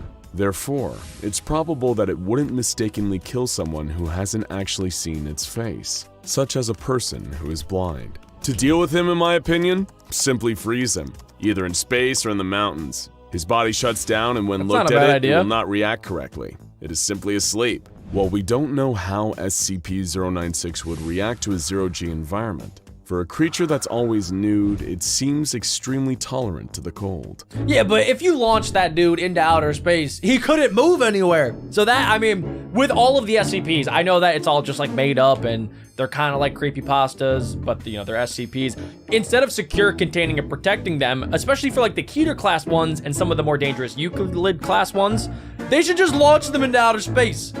I'm gonna make a petition to launch every SCP into outer space that's dangerous. When it was first found, it was lurking in icy mountains, and a Foundation agent commented on the fact it wasn't even shivering, despite the incredibly low temperatures. But who knows if there's a temperature out there that's too low even for the Shy Guy. Oh, shoot it if into the sun. If someone looks at it in China That'll and work. it's in the US, then you get on its back, you'll get a free piggyback ride to China. It's a free trip to China, and all it costs is a human life. That's my theory. Technically, it'd be at the cost of 2 human lives. Yeah, probably. Unless you wore a diving suit with plenty of oxygen. 096 has proven to be an extremely proficient swimmer, but you'd have to maintain your grip across the entire Pacific Ocean while it journeys to China. In other words, it's technically possible, but we here at SCP Explained would rather pay for the round-trip flight. To each their own, though. But that's enough theories. That's a funny for now. question. Let's move on to the main event. Hypotheticals. Okay. You pose some great possible scenarios involving SCP-096, so we're going to see if we can find the answers. What would happen if someone looked at a picture of it while in or before entering another SCP's pocket dimension or mirror dimension? Yeah, that's a good idea. There aren't any canon examples to prove either way, but if there's any kind of consistent entry point into this dimension, it's likely that 096 will find a way to follow you in. If not, it's very possible that it may just wait for you to eventually return before bringing the metaphorical hammer down on you.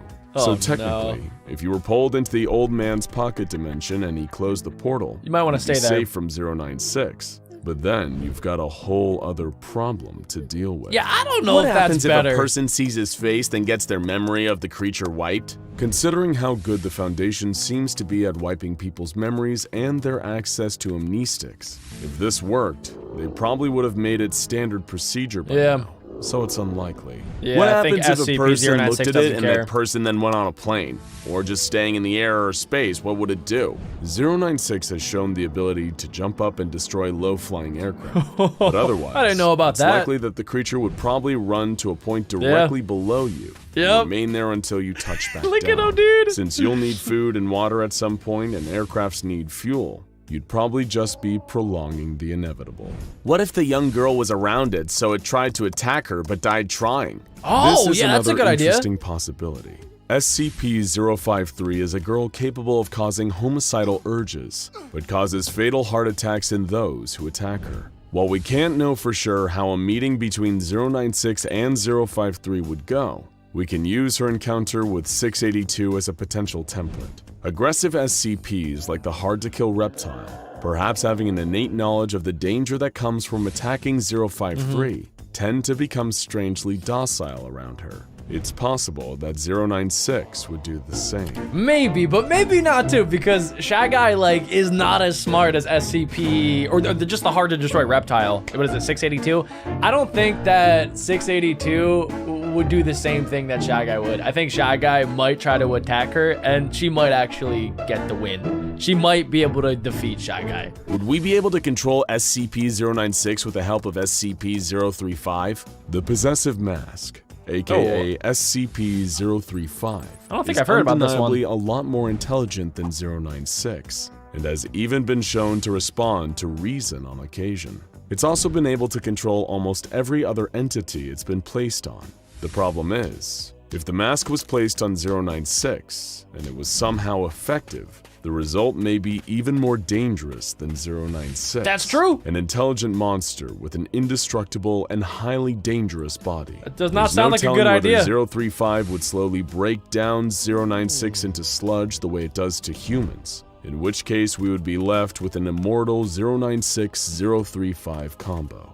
So maybe it's best that we never find That doesn't sound good. If someone were let's to not be do in that. the infinite IKEA and looked at a picture of its face, could it finally be contained? And if someone else looked at a picture of it outside of the infinite IKEA, could it escape and kill them? If so, how long would it take it? This is a great question. And while the infinite IKEA is a terrifying maze, SCP-096 has an advantage here that we don't. Not only can it rip through anything in the way with its super strength, it has an innate sense of where its victim is. Therefore, regardless of whether you're inside or out, SCP-096 will still come straight to you to exact your horrible He's just fate. pointing at him. But at least you can enjoy the meatballs while you wait, right? And I guess so. finally, what would happen if 096 were led into a room full of mirrors and allowed or made to look at its own face? That's a good question. Would it smash the mirrors or try to rip itself to pieces? Huh. This is still a hotly debated issue to this day, which, thanks to the no-canon nature of the SCP Foundation, does not have a definitive answer. Some theorize that this would at least be an effective deterrent against SCP-096, while others suggest that it wouldn't be effective, because many believe that 096 is actually blind, and thus cannot see its actually? own face. It can Oh. only sense when other people see it. Oh, Again, we like, don't that's quite weird. know for sure, but it's likely to remain one of the most contentious issues around the Shy Guy for a long time to come.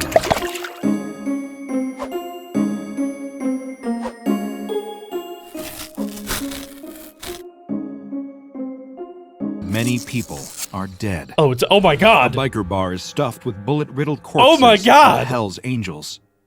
In the city aquarium, several workers and a night guard float dead. Oh in a my huge tank, God. Being picked at by triggerfish and sharks. This is a horrible way to At a start an construction SCP site, video. Several men stand frozen, their faces locked in forever grimaces of anguish. Just outside town, the bodies of 2 police officers lay scorched What? beyond recognition, and even further out, the body of an old farmer hangs from the twisted wire of a fence. I thought going into this was going to be a very like friendly, maybe like non-Keter class SCP, but it seems like this might be one of the deadliest SCPs I've ever seen. What could possibly be behind this town-wide carnage? How could one being be the cause of so much death? Is it really just To like a little find out, stuffed animal? We need only rewind a few hours. That's it? 6 p.m. Nobody has any idea of the horrors the night has in store for them. But if they knew about one another, they might have some idea of the clues, the little signs that point to something being just a bit off. I'm so Over in confused. the biker bar, the big, tough, leather-clad men, their hair tied back with bandanas and their beards twisted into Viking locks, laugh and shoot pool together. They've completed some good scores lately. Nobody messes with them. They own these streets. It's their strength, their intimidation, and most important of all, the cache of guns in the back of the bar. Okay, so I'm very curious to see where the Builder-Bear comes into play here, because I've seen the Builder-Bear before, but I've never actually learned about where it came from, and I thought it was like this little stuffed animal bear, kind of like the Build-A-Bear that you make. When I was younger, you would just go in, you would pick out your bear or your stuffed animal, and then you would put like a little heart inside. Sometimes you could put in like a little voice box and make it say stuff. It's not really that deadly. At least it doesn't seem like it would be. So I'm curious, like, where does that come into play here? One biker among them hears something strange, though. Something rustling in the back room. It's a bear. Someone infiltrated the armory. He pulls out his side piece, a revolver with a pearlescent handle, and barges into the armory. But the room is empty. Whoa. Not just of people, but of weapons. Somebody stole All the gun everything. racks are laid bare. His heart drops into his stomach. Seconds later, he's running back into the bar, demanding that the music be shut off. He sounds the alarm, and bikers start scrambling, as though the missing guns might be hiding under the tables. Little do they know that the truth is far, far stranger. Good, that was it. That was the Builder-Bear. If we go back like 5 seconds, Little do they know that is that the it. truth is That thing is so creepy, dude. It looks like a Terminator, little tiny, like 1 foot bear, and it has the guns. It has ammo strapped to its chest, and it looks like it's ready to kill everybody. That is far, amazing. Far stranger. Over at the city aquarium, they're wrapping up for the day, seeing off their remaining few customers. Janitors are starting their nightly rounds as night guards suit up and prep for patrol. One more marine biologist who works full-time studying the aquarium's many creatures isn't quite ready to go home for the night. She's made herself a new pot of coffee and is on her way to the octopus tank, containing several of the hyper-intelligent, mysterious mollusks. But when she arrives, she sees a startling sight. All the octopi are gone. Shocked and horrified, What? she calls over some janitors and a night guard. There are a few other possibilities. Either these slimy escape artists had figured out a way to get out and slither away, or someone had stolen them. This is so weird. So I'm kind of like, I don't understand how it all connects. Like, it makes sense that the Builder-Bear, which is basically just like a little tiny midget Terminator, would steal all of the guns, right? So that it had more weapons and more ammunition to cause chaos. But why would it need to steal an octopus? It doesn't make any sense to me. She's in a full panic now. These octopi are vital to her research. But when the others arrive, there's no trace of the creatures. There is, however, a strange pair of tiny, wet footsteps heading towards the tank. Before any of them can react to that, they hear a wet slapping sound behind them. Over at a construction site, work is just ramping up. Plans are being drawn up for the night's work, and construction equipment is being vanned in. The foreman of the construction site is pleased with how everything is progressing, and if everyone does their job right, they'll have all their work completed on schedule. He lives in this state of blissful optimism until one of his workers runs over to him in a panic. Someone has stolen 4 bags of cement. The exact 4 bags of cement they need for setting the foundation. As the foreman calls the company manager to profusely apologize for the delays, the construction workers scramble around the site, looking anywhere they can for the 4 bags. It's not uncommon for equipment to get stolen from construction sites, but bags of cement? That's strange. Though not nearly as strange as the creature approaching the foreman. Step by careful step, its hard gray skin scratching against itself. It's so tiny but deadly. And also, guys, I'm noticing a pattern here. It seems like Builder-Bear is a kleptomaniac, which means that it likes to steal random objects and things, and apparently creatures too. It's so far has stolen a bunch of weapons, it's stolen a bunch of octopi, and 4 bags of cement. Now, I'm guessing these are all separate occurrences, but I am kind of curious. What if Builder-Bear is building his own aquarium, and then he's using the weapons to guard the aquarium? It could, you never know. You never know. That could be the case. A pair of police officers in a squad car receive a call over their radio. There are reports of a break-in at a nuclear graveyard across town. A large stone dome covering up a mess of radioactive material from when the city used to have a nuclear power plant. Someone tripped the alarm on the perimeter gate, and someone needs to get there and apprehend the intruder before they do something they seriously regret. The officers arrive not so long after and see a hole cut into the fence. But the hole is weirdly low and small. Was the person who broke in a small child? I can't wait to see the Builder-Bear. Hurry. The 2 officers pull out their flashlights and head up to the gate, opening it and walking through.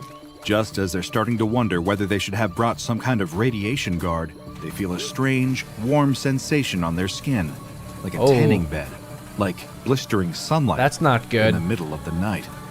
They turn and try to see what's walking towards them. The air seems to distort and wobble, even in the dark. Then, there's a flash of bright, eye-searing light, and both the officers scream. It's Builder-Bear! On a farm nestled in the sticks outside the town, an old farmer is carrying out his twilight rounds. He's hammering in fence posts, making sure the sheep, cows, and chickens are fenced off. He's about to turn in for the night when he sees a goat, his goat, wandering out in the fields beyond his own. He doesn't know how this thing escaped, but in any case, he needs to get it back. As he walks to the edge of the farm, he finds out why. Someone has ripped away all the barbed wire from a section of the outer fence. The wire is completely gone. That has to be so confusing. Just like you're a farmer out in the middle of the forest at night, and you're just like, oh, cool, I'm just gonna like turn it in for the night. And then out of nowhere, all of your barbed wire is missing. Like, who would do that? Who steals barbed wire? It would literally scratch you to death if you tried to steal that. It doesn't make sense. His mind fills with questions, and one awful, monstrous answer is standing right behind him. Oh, that's so creepy. Then, all across town, the chaos begins. Back in the biker bar, there's a quiet tapping amidst the chaos of heavy leather boots tromping back and forth. The tap, tap, tap of metal against wooden floorboards. The bikers turn in unison to the back of the bar, where something small and squat is limping out of the shadows. When it steps into the light, the bikers can hardly believe what they're seeing. I know that it's supposed to be like really creepy and menacing, but it's so funny to me that this like deadly SCP is literally like basically a little tiny stuffed teddy bear.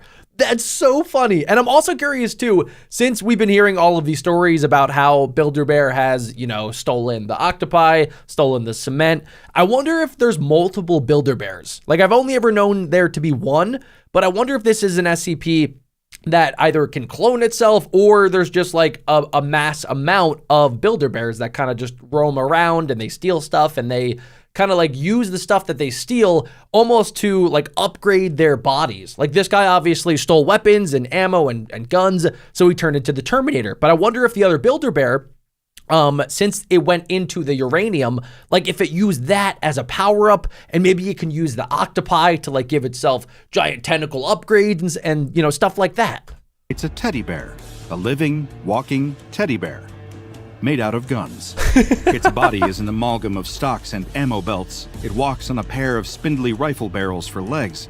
Its eyes are scopes and laser sights, and perhaps most striking are its arms.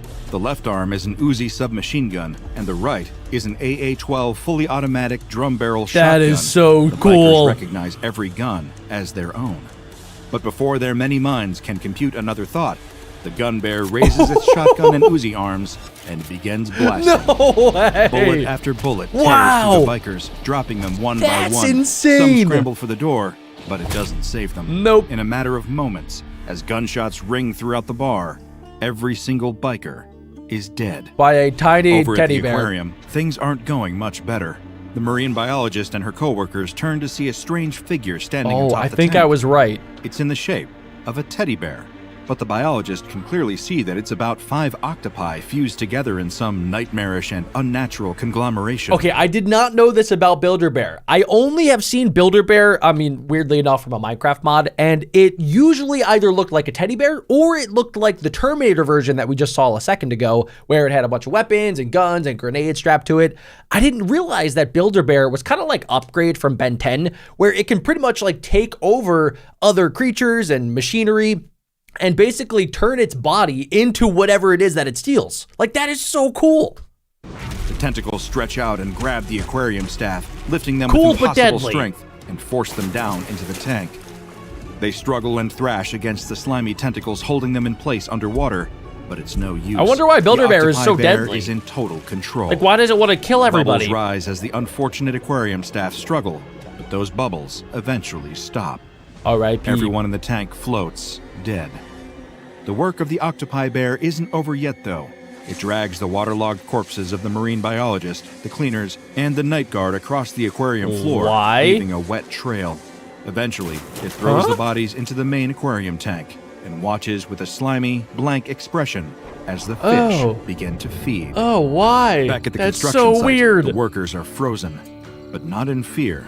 The entity that stepped out of the shadows of the construction site is a teddy bear made of solid cement. It looks so cute. Constructed out of the 4 stolen bags. The second the foreman saw it, he called in the other workers to see, dooming them to share his fate. As some of them reach into their jackets to grab phones, eager to take photos, just to see if this truly is happening, the cement teddy bear screams. What? It's an awful sound, the screech of metal on metal, like a broken cement mixer spinning off kilter. Oh my God. Threatening to explode. What? But it doesn't explode. It just keeps screeching. And as it screeches, the workers and the Whoa. foreman are frozen in place. As much as they try with all their might, it's like their bodies are turning into concrete. Huh? No, it isn't like that at all. That's exactly what's happening. Their skin is What? taking on a slate gray hue, becoming rigid and brittle. Are you serious? Little by little, their bodies freeze and harden. Their eyes go after all the rest as they watch themselves becoming living statues, trapped forever. I'm getting in the shell goosebumps. of That their is own the bodies. scariest one yet. The cement teddy bear walks among them, and it begins to dance. Over at the nuclear graveyard, another 2 This might be my new favorite SCP. corpses are about to be interred. That flash of light is actually a localized blast of radiation that would make Chernobyl look positively quaint, frying the officers on a cellular level in less time than it would take for a camera to take a photograph. They lay on the ground, Wow. skin burnt, vomiting profusely. Oh. They twitch and squirm, not quite dead, but trapped in a void of unimaginable pain. Every thought burned out of their head. Their killer walks towards them on tiny, flat feet. As you may have predicted, it's a teddy bear, a living, walking teddy bear cobbled together out of radioactive material. What it's done to the two police officers is horrifying, but if it gets into the city proper, the death toll will quickly climb into the thousands, if not the hundreds of thousands. But the violence and terror of the night is not quite over yet. Okay, guys, so obviously this Build-A-Bear, even though it's cute, it's cuddly, this might be one of the deadliest SCPs that I've ever watched a video on, and I'm kind of curious, like, what would you combine Build-A-Bear with if you had the opportunity? I mean, it seems like the deadliest one that we saw so far was Build-A-Bear combined with nuclear radioactive material, because then it's basically just like a walking nuclear bomb. But I am kind of curious, what would you try to combine the Build-A-Bear with to make it the most powerful thing you've ever seen? Comment down below. We return to the farm, where a farmer can only just make out a tiny figure stomping across the grass towards him. He hears it before he sees it and whips around, the strange jangling of metal against metal. He immediately regrets not bringing his gun, but it's too late for regrets now. He can see it now, the freakish little teddy bear made out of twisted barbed wire. Handles of the wire strip away from the teddy bear's body and launch towards him like angry vipers. That's so They scary. wrap around his body and limbs around his neck and tie him to a fence post. Ouch. He tries to struggle, but every movement hurts as more barbed yeah. wire cocoons him. Out on the field, the goat looks on with complete indifference. What you just witnessed is a series of horrifying impossibilities. Yes! Unless, of course, you're dealing with SCP-1048. It looks so a cute. singularly strange anomaly known as the Build-A-Bear. But please don't let the apparent whimsy of that name fool you. What we're dealing with here is an extremely dangerous Keter-class anomaly. Oh yeah. But before we get there, we need to explore some background information on the entity before it revealed its darker side. SCP-1048 is a relatively small and unassuming teddy bear, standing at only 33 centimeters tall. Researchers have studied the materials and composition behind the Build-A-Bear and found that nothing about it is inherently anomalous. But despite this, the bear appears to be fully sapient and capable of moving of its own accord. While it is incapable of speech, it can communicate through some small gestures, all of which are extremely sweet and affectionate. That's so weird. Like, it looks like it's friendly and it looks like it doesn't want to kill anything or anybody, but then what we just saw completely is the opposite of that. Like, this thing is extremely deadly and it could explode entire cities if it wanted to. Yes, you heard that correctly. One of the most surprising things about SCP-1048, if you're only familiar with it by reputation, is the fact that most people who directly encounter it find it endearing and even adorable. Yeah, it's cute. It shows cute. affection to human subjects by hugging their lower leg, dancing, jumping in place, So- and even drawing childlike crayon pictures for Foundation janitorial Yeah, staff. what turns it Before into the this, like, darker evil incidents creature? began, almost everyone reported positive feelings towards SCP-1048, even D-Class personnel who had tested positive for sociopathic tendencies.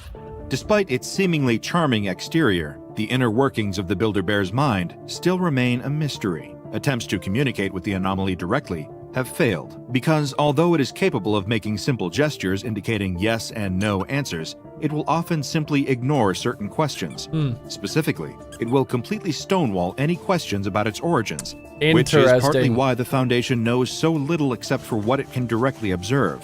Whether the Build-A-Bear declines to answer because it doesn't know, or because it doesn't want to share, is an open question. I'm also, kind of curious, how is it able to communicate? It said that, it can give some small gestures, like it can raise its hand, so maybe they just ask it yes or no questions.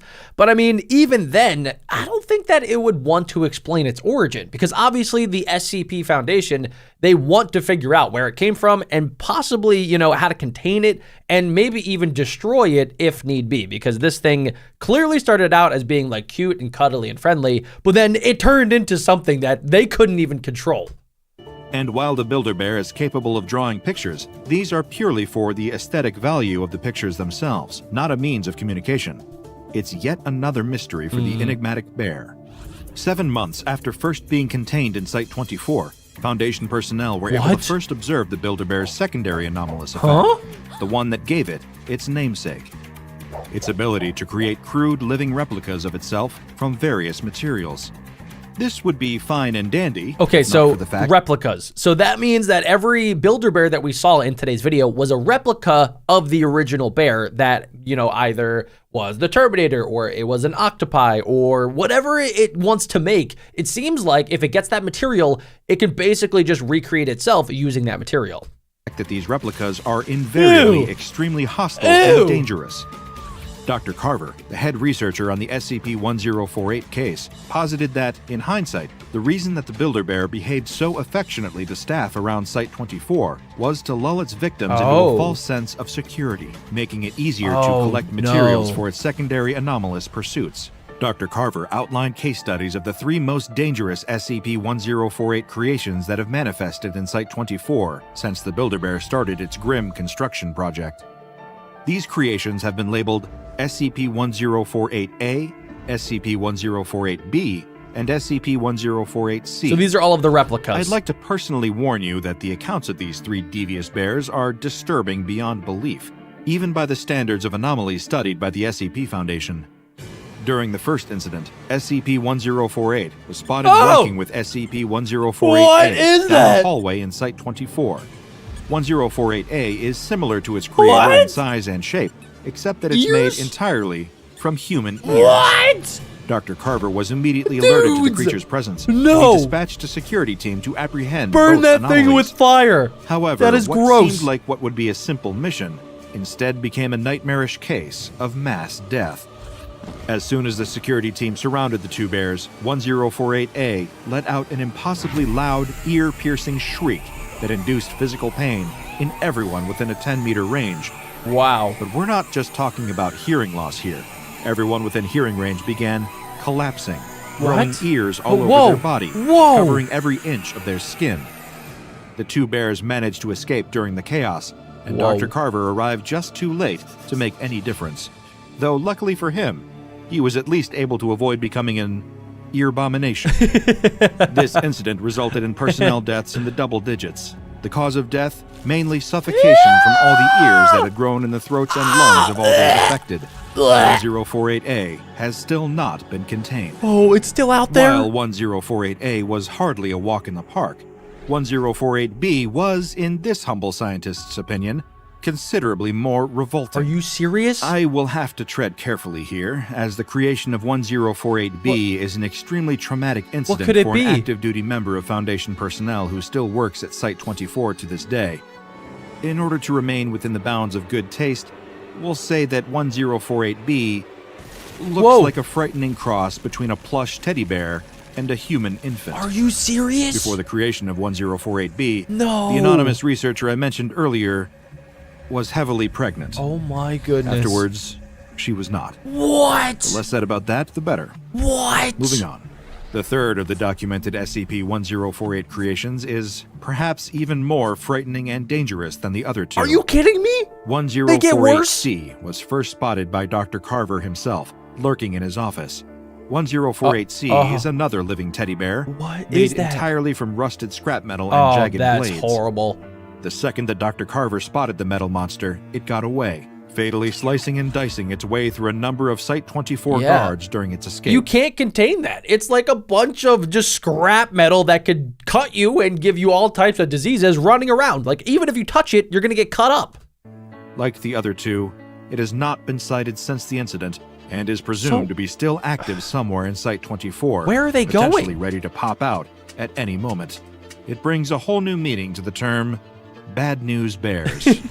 Those well-versed in the anomalous files of the SCP Foundation may be feeling a strange flicker of memory right now.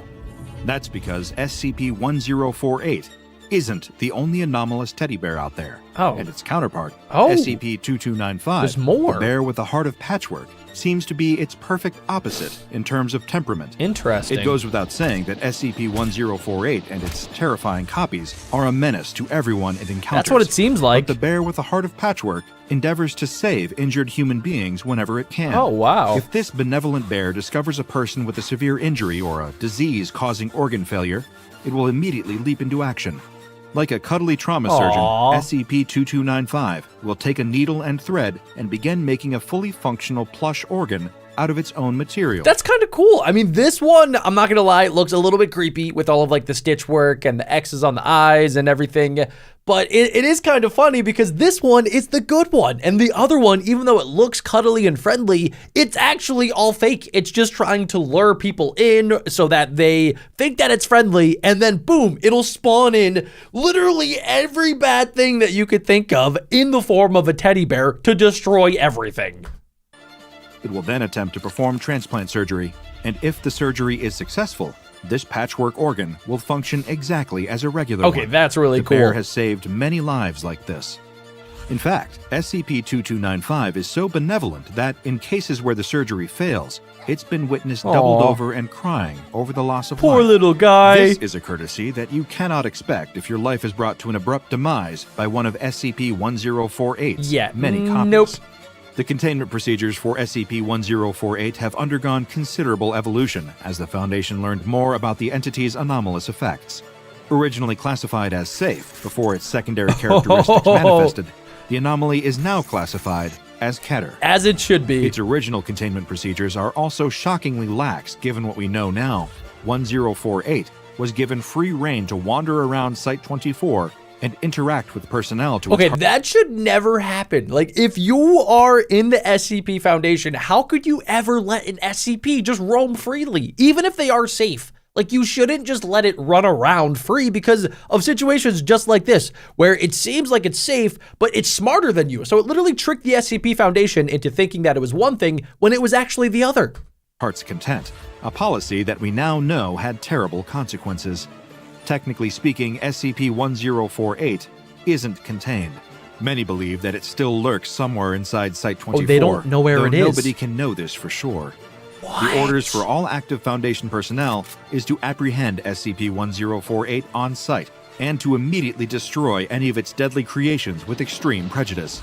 The dangers posed by SCP-1048 are so great that even non-anomalous teddy bears are banned from Site-24 to prevent any potential confusion. Wow. Any object resembling a bear is to be reported to the site security team to avoid a potential mass casualty event. Dr. Carver appended a note to SCP-1048's containment procedures saying, "This is not a joke. We have no idea what SCP-1048's full capabilities are. Who knows how many of the damn things are out there by now?" That is true. It's a disquieting thought, to say the least. The Builder Bear is one of the most peculiar and dangerous self-perpetuating anomalies out there, with incredibly unpredictable abilities across its different iterations. If you want to stay safe, my recommendation is to be wary of any stuffed bears you may see lying around. If you're lucky, it's just another adorable plush creature. If you're unlucky, well, I hope you've made all the proper arrangements.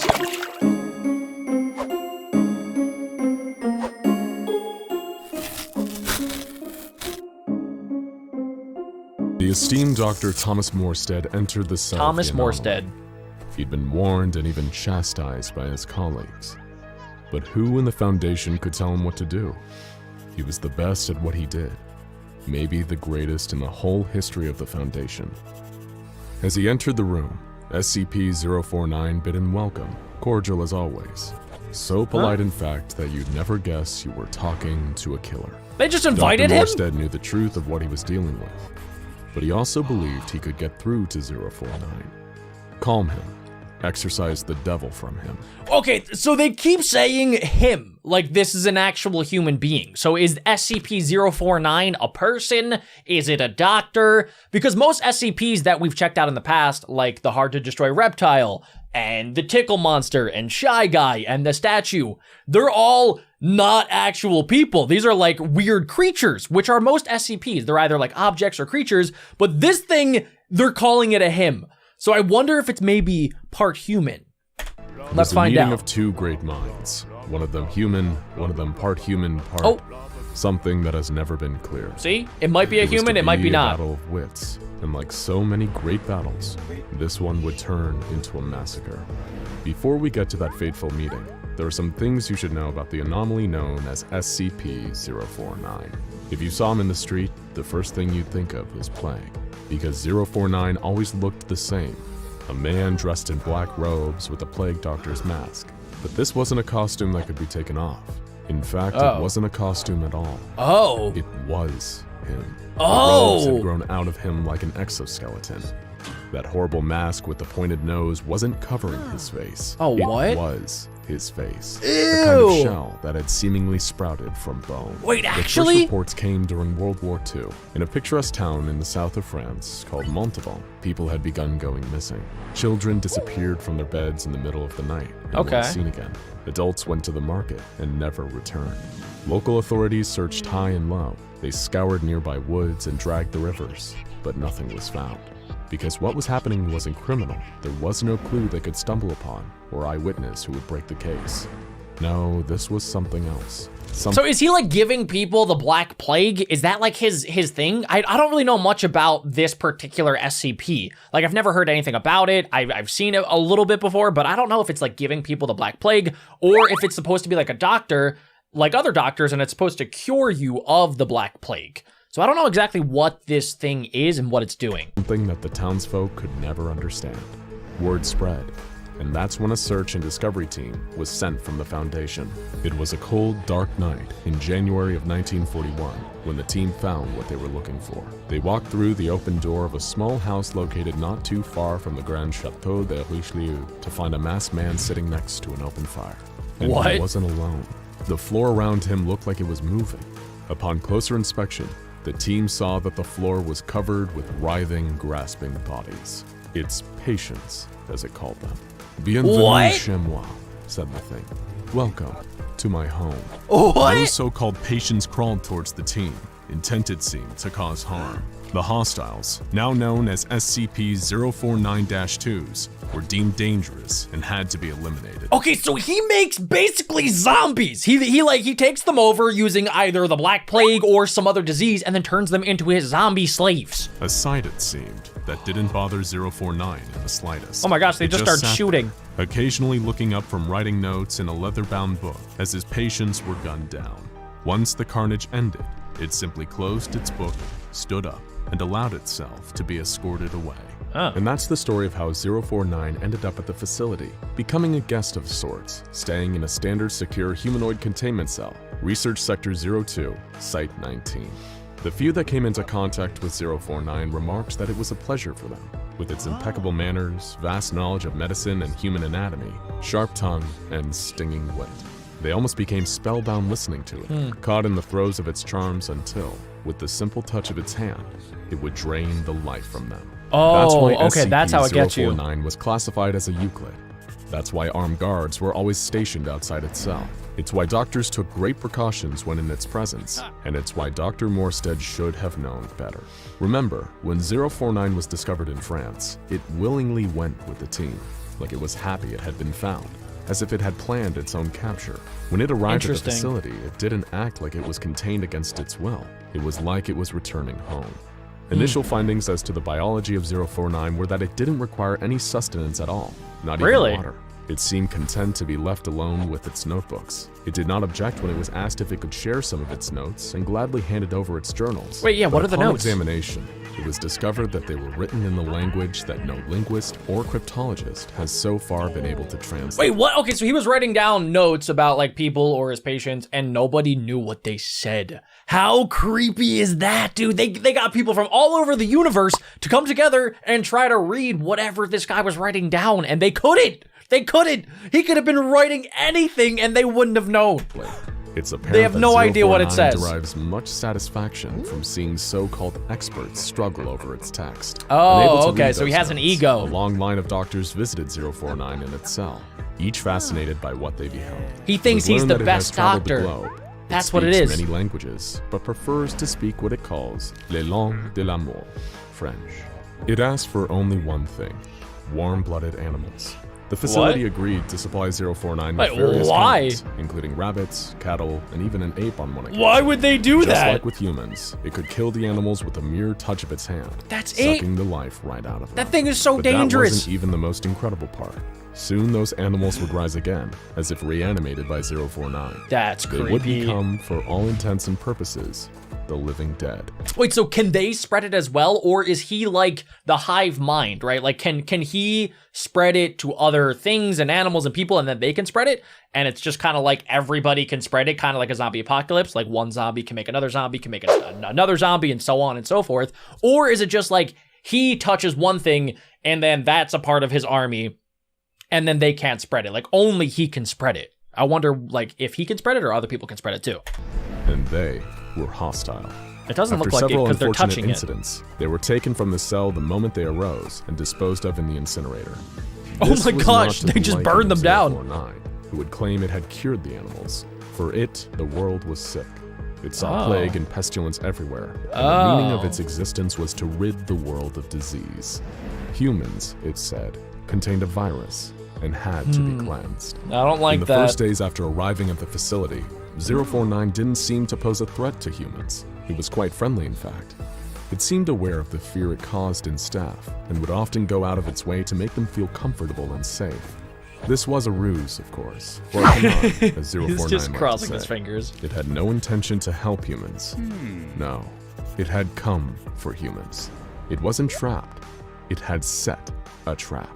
One of the first people to truly upset 049 was Dr. Raymond Ham, a well-respected physician that had twice been a contender for the Nobel Prize for his more mainstream work. What had confused Dr. Ham the most was not 049's clothes-like exoskeleton, or even his ability to reanimate the dead, but the bag that it used. 049 was somehow able to pull a seemingly endless supply of surgical tools from that bag. Sometimes it would even pull out objects that were somehow larger than the bag itself. Got it. So it's like It was as Hermione's if the magic bag from connected Harry to Potter. somewhere else. And that's what Dr. Ham wanted to talk about on that fateful day. With 049 on one side of the cell and Dr. Ham on the other, he asked, "How is it that you can produce a great quantity of tools from that bag? I've observed you, and it seems to me that you are doing the impossible." "Dear doctor," replied 049, "the scourge, the great dying, cannot be fought with a handful of toys. My bag is merely the product of my imagination. It Wait. gives me what I require. You, dear sir, it seems, are limited by your imagination." It stopped for a second What? or two and stared at Dr. Ham. "I detect you are unwell," it said, in a voice not as amiable as before. "It's just a cold," said the doctor. "Ah, just a cold. If you had seen what I have seen, you would not utter such insulting words." Dr. Ham pulled out some papers from a briefcase and approached 049. Wait, no, don't holding do them that. close enough so it could read them. "You see," said Dr. Ham, pointing to the results on the paper, "those animals you say you cured, they were not diseased. They were perfectly healthy before they died. And your so-called cure, it turned them into something quite terrible. We found that if they were left alone, they began to eat each other, and then themselves." So they do turn into 049 zombies. did not respond, and after a brief pause said only, "A good day to you, doctor. Please close the door on your way." You should get some rest." That's weird. Ham refused to go, and That's instead weird. turned the conversation to this real interest, the bag, Oh. demanding that 049 let him see inside of it. What is he "Very pulling well, out? doctor," 049 It's a said. giant steel In beam. private. 049 began to pull a series of long metal poles out of its bag, followed Oh. by a rolled-up curtain that it hung between them, creating a kind of medical tent around Dr. Ham. It seemed to stare for just a moment into the observation camera outside of itself before whipping the curtain shut. Dr. Ham was discovered 3 hours later, crawling around the floor of 049's cell. Now No. another mindless undead. When he No. was retrieved by security, 049 didn't even look up from his notebook. I mean, he was kind of asking for it, honestly. It's kind of like one of those situations where, like, the curious cat ends up dying, or whatever that saying is.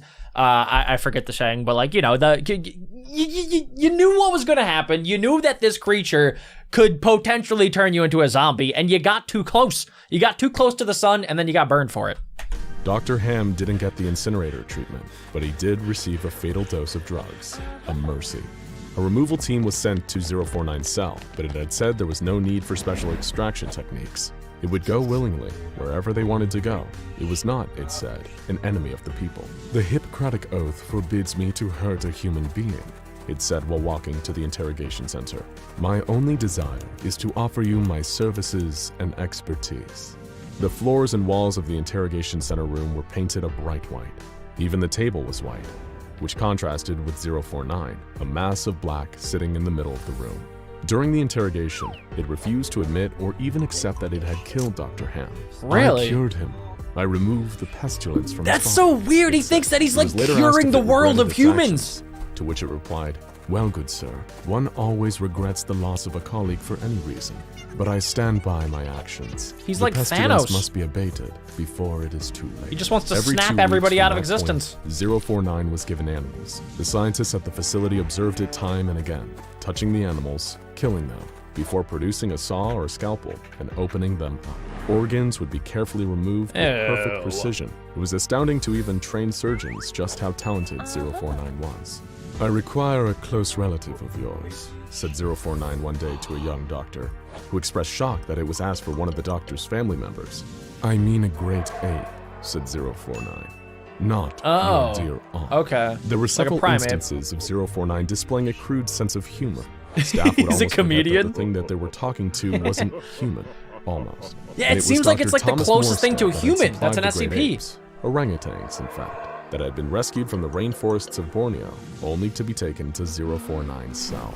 Guys, I don't understand why they're giving this absolute murderous creature all of these different things. Like, I know that they're probably doing experiments, but their objective, the SCP facility that is, or the SCP Foundation, is to secure, contain, and protect. And they are not protecting. They are doing a very bad job of protecting the people and the animals from this monster. Then one day something changed.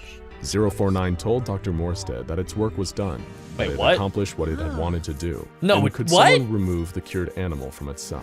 "I think you'd find that it's quite the work of art. A triumph," 049 said through the intercom. When the removal team entered the cell, they found the orangutan, or what was left of it. It was lying in the corner of the cell.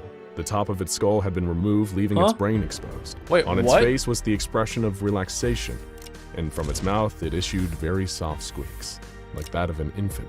049 said, "Tell Dr. Morstad that its rage mechanism no longer exists. I've removed the amygdala and made some changes to the hypothalamus and limbic system. It did a It is lobotomy. cured and quite harmless." It just- the it next just day, Dr. scooped out Morstad part of its announced that he brain. wanted to visit 049's cell himself. What? After which he heard a chorus of disapproval from his colleagues. Yeah! All telling him that 049 was now too dangerous. Yeah! "Dr. Ham was sick," replied Morstad. Agreed! "And 049 has assured us that he would never take another human life. He's never What? lied to us, and I'm going to take him at his word." I It appeared that 049 Okay, had created crazy. the perfect specimen. So what was next? Dr. Morstad had to know. "Everyone is sick," 049 told Dr. Morstad after the two had talked for a couple of minutes. "The great pandemic has started. Fear not, doctor. I have a cure. No longer will What's you the humans cure? spread your disease." What's the "I'm afraid you are disease? wrong," replied the doctor. "This pandemic you speak of does not exist. We can happily live with our pathogens. We have done so for millennia." Dr. Morstad became angry that he couldn't get through to 049. "I'm afraid you are suffering from paranoia. It is you who need to be cured."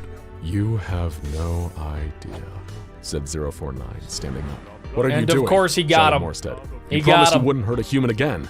"I'm not hurting you. He's I'm curing. healing you," He's curing and 049 healing said and everybody. leapt across the room in a flash, placing a hand on the doctor's head. Morstad slumped to the ground. Of They were course. being watched in the observation room, and this had gone too far. He had to Really? be moved to the containment cells permanently. Mobile Task Force Epsilon 11 was right on the scene and burst through the door. "No imagination," 049 said to himself. "Those humans have no imagination at all."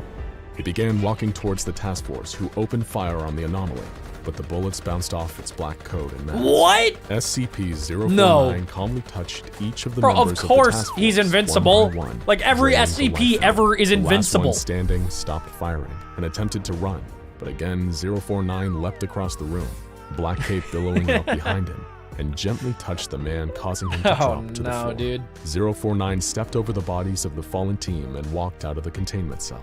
The full details he got of out? what happened next are available only to the O5 Council, what are sometimes called the Overseers. The redacted report that is available reads, Standard Secure Humanoid Containment Cell, Research Sector 02, Site 19, Subject, SCP-049. Date of breach, redacted. Euclid class SCP-049 breached cell and subsequently gained access to adjoining rooms and nearby buildings. Breach lasted approximately 3 days and 5 hours. Total so they got him back. Redacted, with redacted number of survivors requiring incineration Oh. therapy. Course of Oh. action.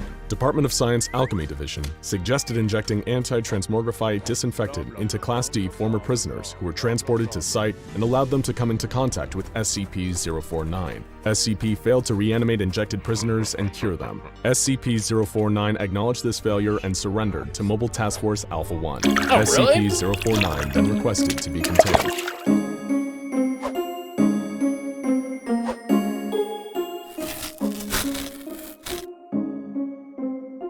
Oh boy. Okay, that I'm pretty sure is a blue whale.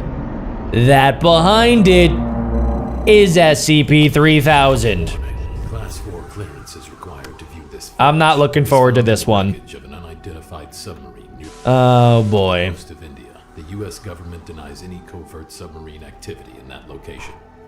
Of course they do. Oh, here we go. Here we go. First person POV of a submarine. Yeah, those are either blue whales or humpback whales. It doesn't even really matter. They're like one of the biggest animals on planet Earth.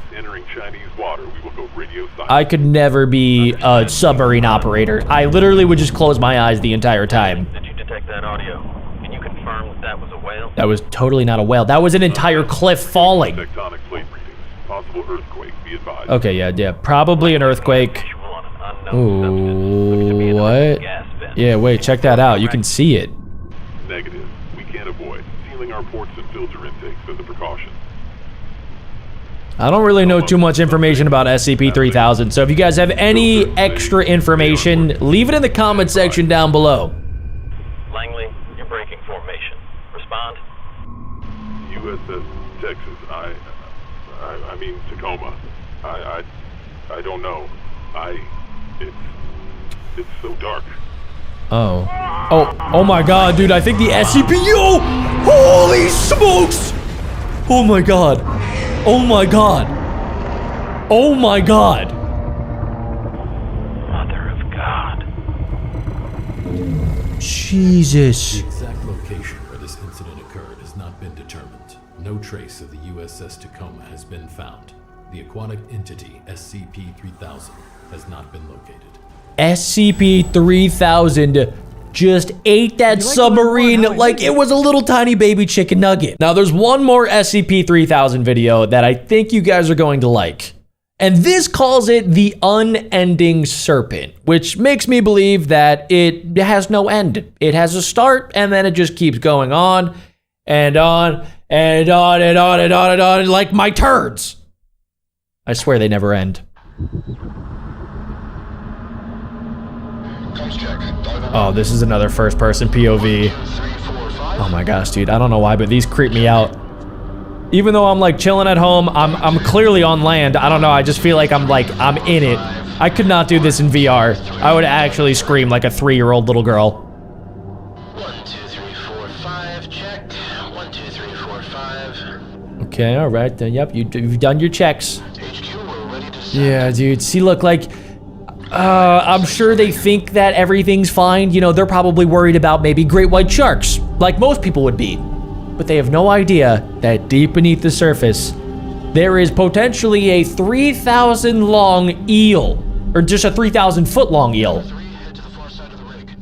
Diver 2, you're with me. Hi, Captain. You know, honestly, there'd better be a good reason they had to send us out so late. Lovely to hear your enthusiasm bursting forth, Diver 3. Oh yeah. It's starting out pretty calm. I guess they're going down to do like some work on maybe like an oil rig or something like that. That's what it seems like that big metal structure is. Hey, Nick. Check it out, your favorite grouper is here. Oh, it's a fish. Hey, bud, how's it going? Oh wow, this looks so realistic. Oh, it's gonna be so creepy when the SCP comes out of nowhere. Oh my gosh. I can't see it yet. It's gotta be down there, right? Oh no, dude. No. This fish is so dead. Oh, sorry, fish. Oh my gosh, everything is so dark. Oh, I'm like waiting to see teeth. I have no idea. I can't see. Is this is it? Okay, those little black dots, I think those are the groupers that we just saw, which were almost the size of the actual scuba divers. And then you have SCP-3000 moving right next to them. So far, everything looks normal. HQ, we're gonna head down more. Oh boy. Copy that. Oh, I don't like this, man. I'm getting a little bit like clammy, 1, 2, and 3. getting a little sweaty. Responsive. What do you mean? We just responded to you. You've been despondent for 30 minutes, Diver 1. That can't be right. What's our current Wait. depth? Okay, just like, hold on, wait, just like that last SCP video that we watched about SCP-3000, the submarine driver, for some reason, he wasn't responding. It seemed like something happened to his brain where he couldn't remember where he was going. So I'll do a little bit of research, but it seems like SCP-3000 is messing with people's heads, and it's making them forget what just happened, and they're going towards the SCP, but they have no idea that they're doing that. That is so scary. This can't be right. It's saying we're 1,200 feet deep. I tested the gauge before the dive. What? We've only been diving for like 5 minutes. Yeah, they shouldn't be that deep. Maybe a current dragged us down. I would have noticed a current dragging us down, Sam. Whatever. Just keep an eye on the altimeter and give us a heads up if anything weird Oh, happens. dude, they have no idea what just happened. Oh, that's so scary. And it's pitch black down there. They have like little headlamps, and that's it. I couldn't do this job. Shout out to the people that actually do this.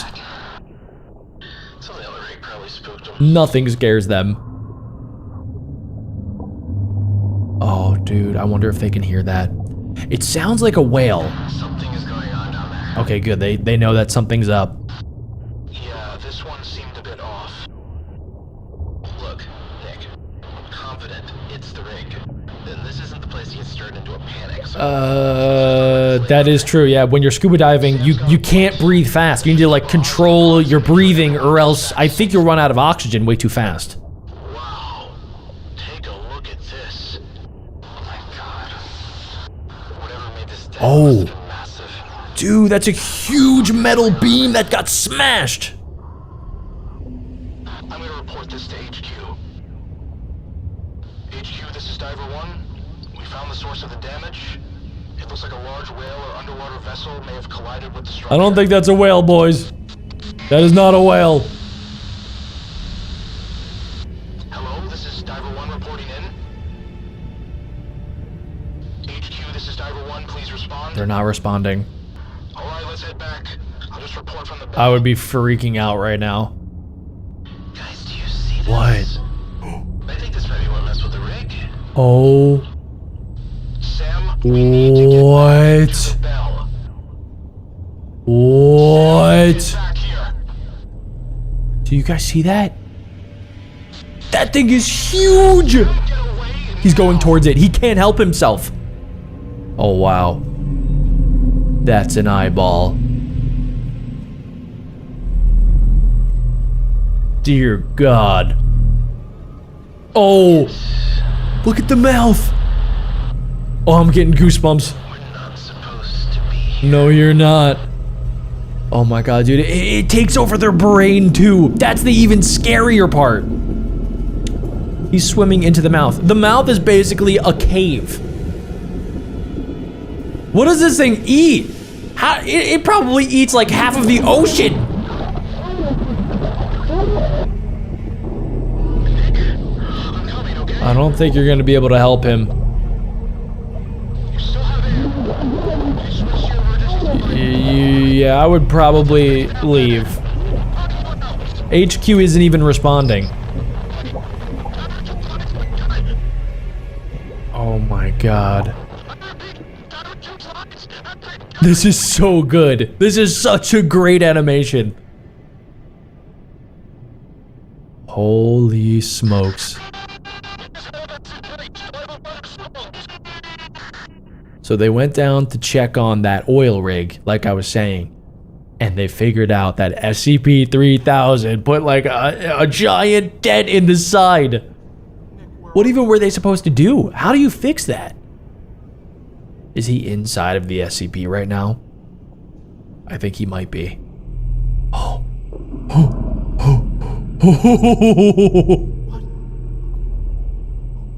Okay, my fear of the ocean has just gone from like a 5 to a 10. The age of man has its eclipse. Submit. This thing can speak through its mind. It's like it's brainwashing them. If something like that actually existed, I don't even know, like, what could we do? We could nuke it, but I don't even know if that would do anything.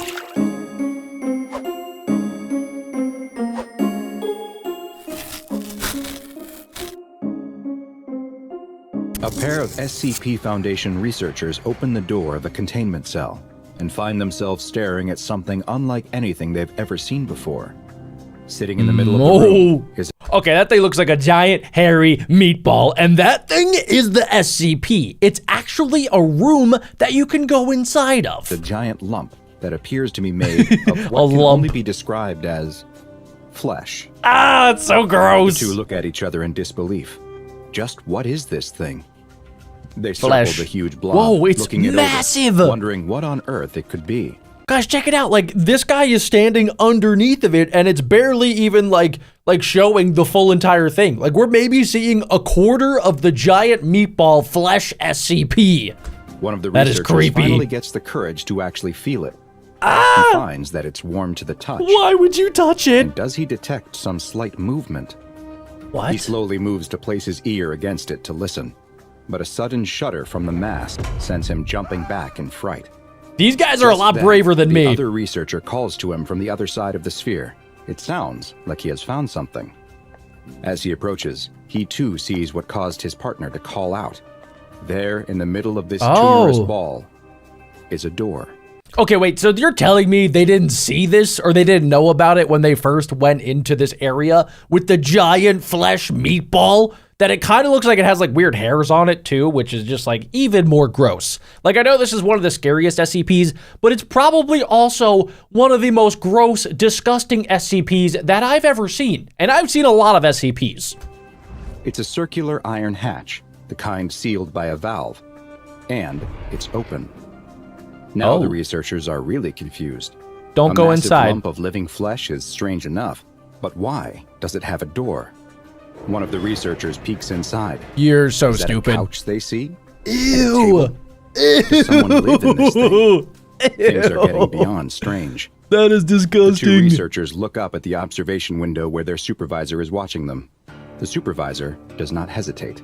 He nods at them, and the researchers know what they must do. They have to go inside. Rock, paper, Oh. scissors, shoot. Is that really how the SCP Foundation does this? You would think they would have some better system other than rock, paper, scissors, shoot to decide who goes inside of the SCP. The researcher who lost winces. He knew that coming to work at the SCP Foundation meant that he would be dealing with some strange, dangerous, and disgusting anomalies. I would But he probably never quit. imagined he would have to climb inside a giant orb of meat. I don't think you His could pay me partner enough opens money the to hatch climb all the inside way that and meatball. offers a hand to help him, knowing he has no other option. The other guy that won rock, paper, scissors, shoot is like, here you go. Go ahead, Jimmy. Good luck, loser. The researcher steps inside. Inside, the air is Ew. hot, thick, and moist, like a cramped gym that's had too many bodies exerting themselves on a warm, humid day. Oh, I just He know the walks through stench in short there entranceway, is and gnarly. His eyes adjust to the dim light to find that he's standing in the middle of a cozy little room. A single small lamp on a table is giving off just enough light for him to see that the room is sparsely furnished. Okay, so the room has electricity, but it also kind of looks like everything is made out of this weird flesh. With a few pieces including a small couch and a twin bed. Outside, his partner calls to him, asking what he can see. As the researcher turns to answer, the door snaps shut. Oh, The valve spins on its own, locking itself tight. okay, I don't know if this is true or not, but I kind of have a weird feeling that this thing is kind of similar to like a Venus flytrap, where if you get caught inside of it, it like slowly breaks you down and starts to digest you. I don't know if that's what this SCP does, but I would not be surprised if it like lowers things in with this giant hatch, and that's like the mouth, and then the inside is the stomach that you just kind of like slowly dissolve in. That is so creepy. I don't like it. And if you guys know anything, by the way, about this SCP, leave some comments down below. Try as he might, the researcher can't get it to budge. He bangs on the door and yells, "Is he all right in there? Is everything okay?" His only response is a muffled scream from inside the ball of flesh. What is happening? He keeps pulling at the door, twisting the valve with all of his strength. Oh but my it won't God. move. The sounds of gurgles and wet sloshing come Ew, from it inside is! the It's mutant eating him growth. alive! An alarm starts That's to sound so as he gross. strains against the door, exerting himself so hard that he feels like a vein in his head might burst. Suddenly, the valve loosens, and the sudden lack of resistance causes him to fall to the floor. Oh, wow. The valve spins on its own, and the door swings open once again. The ball of flesh is quiet once more. But the guy's not going to be in there. Off the ground and slowly, carefully, peeks inside. Imagine there's like a new piece of furniture, like Jimmy got turned into like a lamp. Hello? Are you okay? Is anyone in there? There's no response.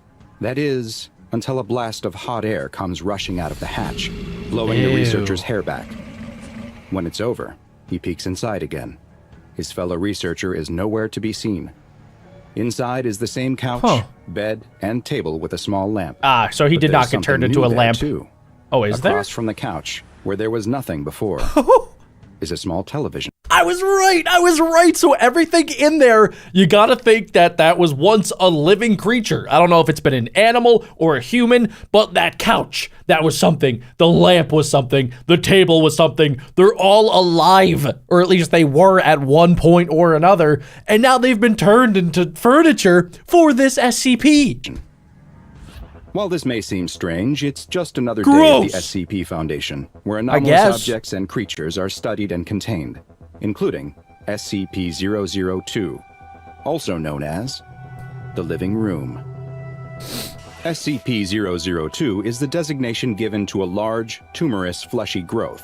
It's roughly spherical, with a circumference just over 15 meters. Where do they giving it find an this estimated thing? volume of around 60 meters cubed. Located on one side is an iron valve hatch, similar to what might be found on an old submarine, which leads into Interesting, the okay. interior of the ball. But that's the Those mouth who step of this inside are creature. surprised to discover a small room that resembles a low-rent studio apartment.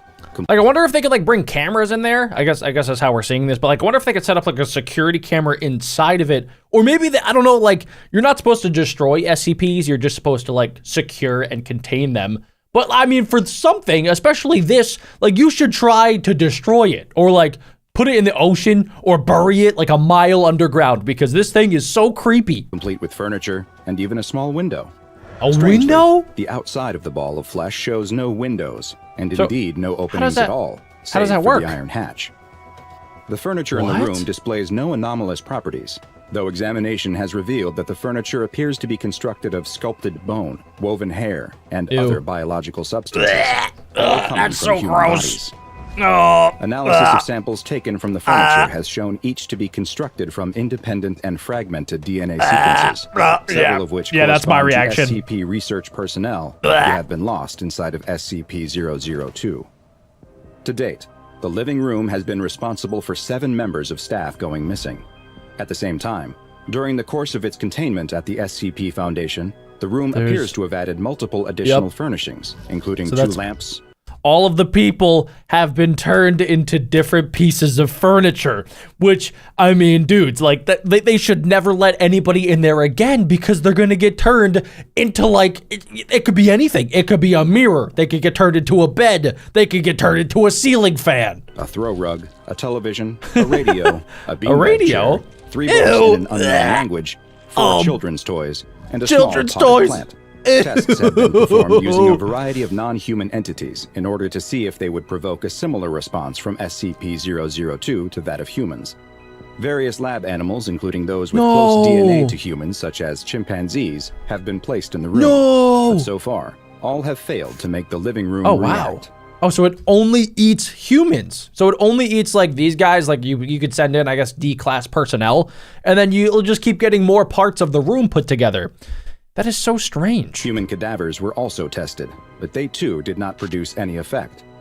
It is unknown what causes SCP-002 to engage in its behavior, but whatever process it uses to convert organic matter into furnishings seems to only be triggered by the presence of living human beings.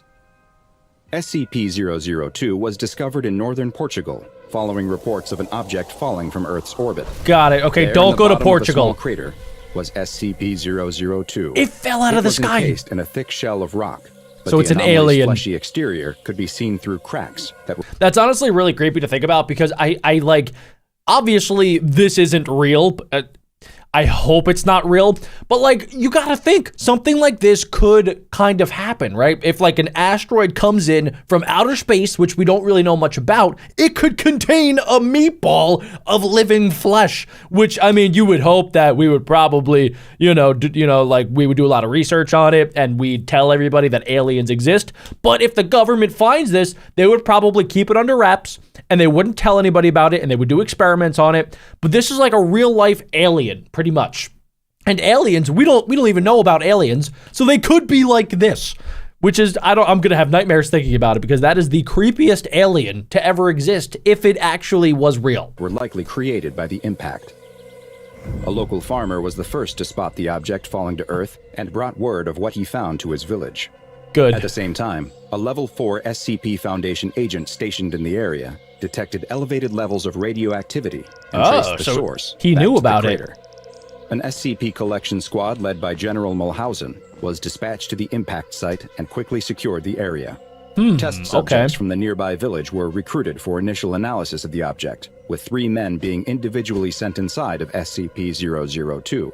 Why is that what they would do? Like, that is the last thing that I would think of is like, oh, this giant space flesh meatball fell out of the sky. Let's send people inside, to test to see what's on the inside. I mean, did they ever hear about Curiosity and how it like killed the cat? They should not be doing this. All of whom disappeared. See? To confirm this anomaly's deadly properties, General Mulhausen then issued a Level 4A termination order that would apply to any local witnesses in order to ensure that no knowledge of the object reached the outside world. He then oversaw its transport to an SCP containment facility. Okay. As Foundation staff prepped SCP-002 for relocation, 4 members of the security personnel were seemingly mesmerized and drawn inside the object. Oh, okay, so this is new. We didn't realize that the SCP has like mind control abilities. If you're nearby, it can take over your mind, and I guess all of them are probably about to walk into this thing. They too disappeared. This was the first hint that SCP-002 possesses some form of subtle mind control, with the ability to influence humans into stepping inside of it. It was after these losses that it was first noticed that the object appeared to grow new furnishings following someone disappearing inside. After these mishaps, General Mulhausen ordered all staff to wear hazmat suits when dealing with SCP-002. And That is following smart. the General's own termination, SCP-002 was placed in containment at the secure facility I don't like where it looking at currently it. resides. Due to the ongoing danger presented by SCP-002, the risk it poses to any who step inside of it, and the mind control abilities it possesses, it has been classified as Euclid. Okay, It is to that remain makes sense. connected at all times to a suitable power supply to keep it in a charging mode of some kind. Okay, so it does indeed take power, which is how the lamp is able to turn on. I was kind of wondering that earlier, but I was hoping that they would explain it. So it does take power. I guess they just like stick it in its butt and then it's able to power up, I guess. Which appears to make it more docile. In the event of a power outage, staff in the immediate area are to be evacuated and the object's containment cell emergency barrier is to be closed. Okay, wait, you're telling me that the SCP Foundation that have people like stationed all the way out in Portugal and like probably across the world, they can't afford a generator to keep the power on? What? Sealing it off from the rest of the site. I don't believe it. Once power is reestablished, strobing X-ray and ultraviolet lights are to be activated in the containment cell until SCP-002 is returned to its charging mode. Research teams investigating SCP-002 that will come within 20 meters of the object must consist of no fewer than 2 members. Personnel should also maintain physical contact with one another at all times to confirm that the other is present and not experiencing any feelings of confusion, dulled perception, or other forms of bewilderment. Well, what if they both get brainwashed? Entering the living room. No personnel at all below a level 3 clearance are allowed inside of SCP-002. and any staff that have contact with the anomaly are to be escorted no less than 5 kilometers away and must undergo a 72-hour quarantine and psychological evaluation. That is probably for the best. SCP-002 is one of the oldest anomalies in the SCP Foundation database, but remains one of the least understood. Huh. Yeah, I'm actually very curious about this. Since it is SCP-002, is this like technically the second SCP that was ever created?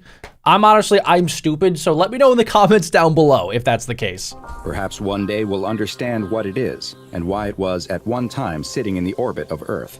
Did someone send it here, intending us to one day find it? Did it come here of its own volition? Or did we put it there ourselves in an attempt to keep it away?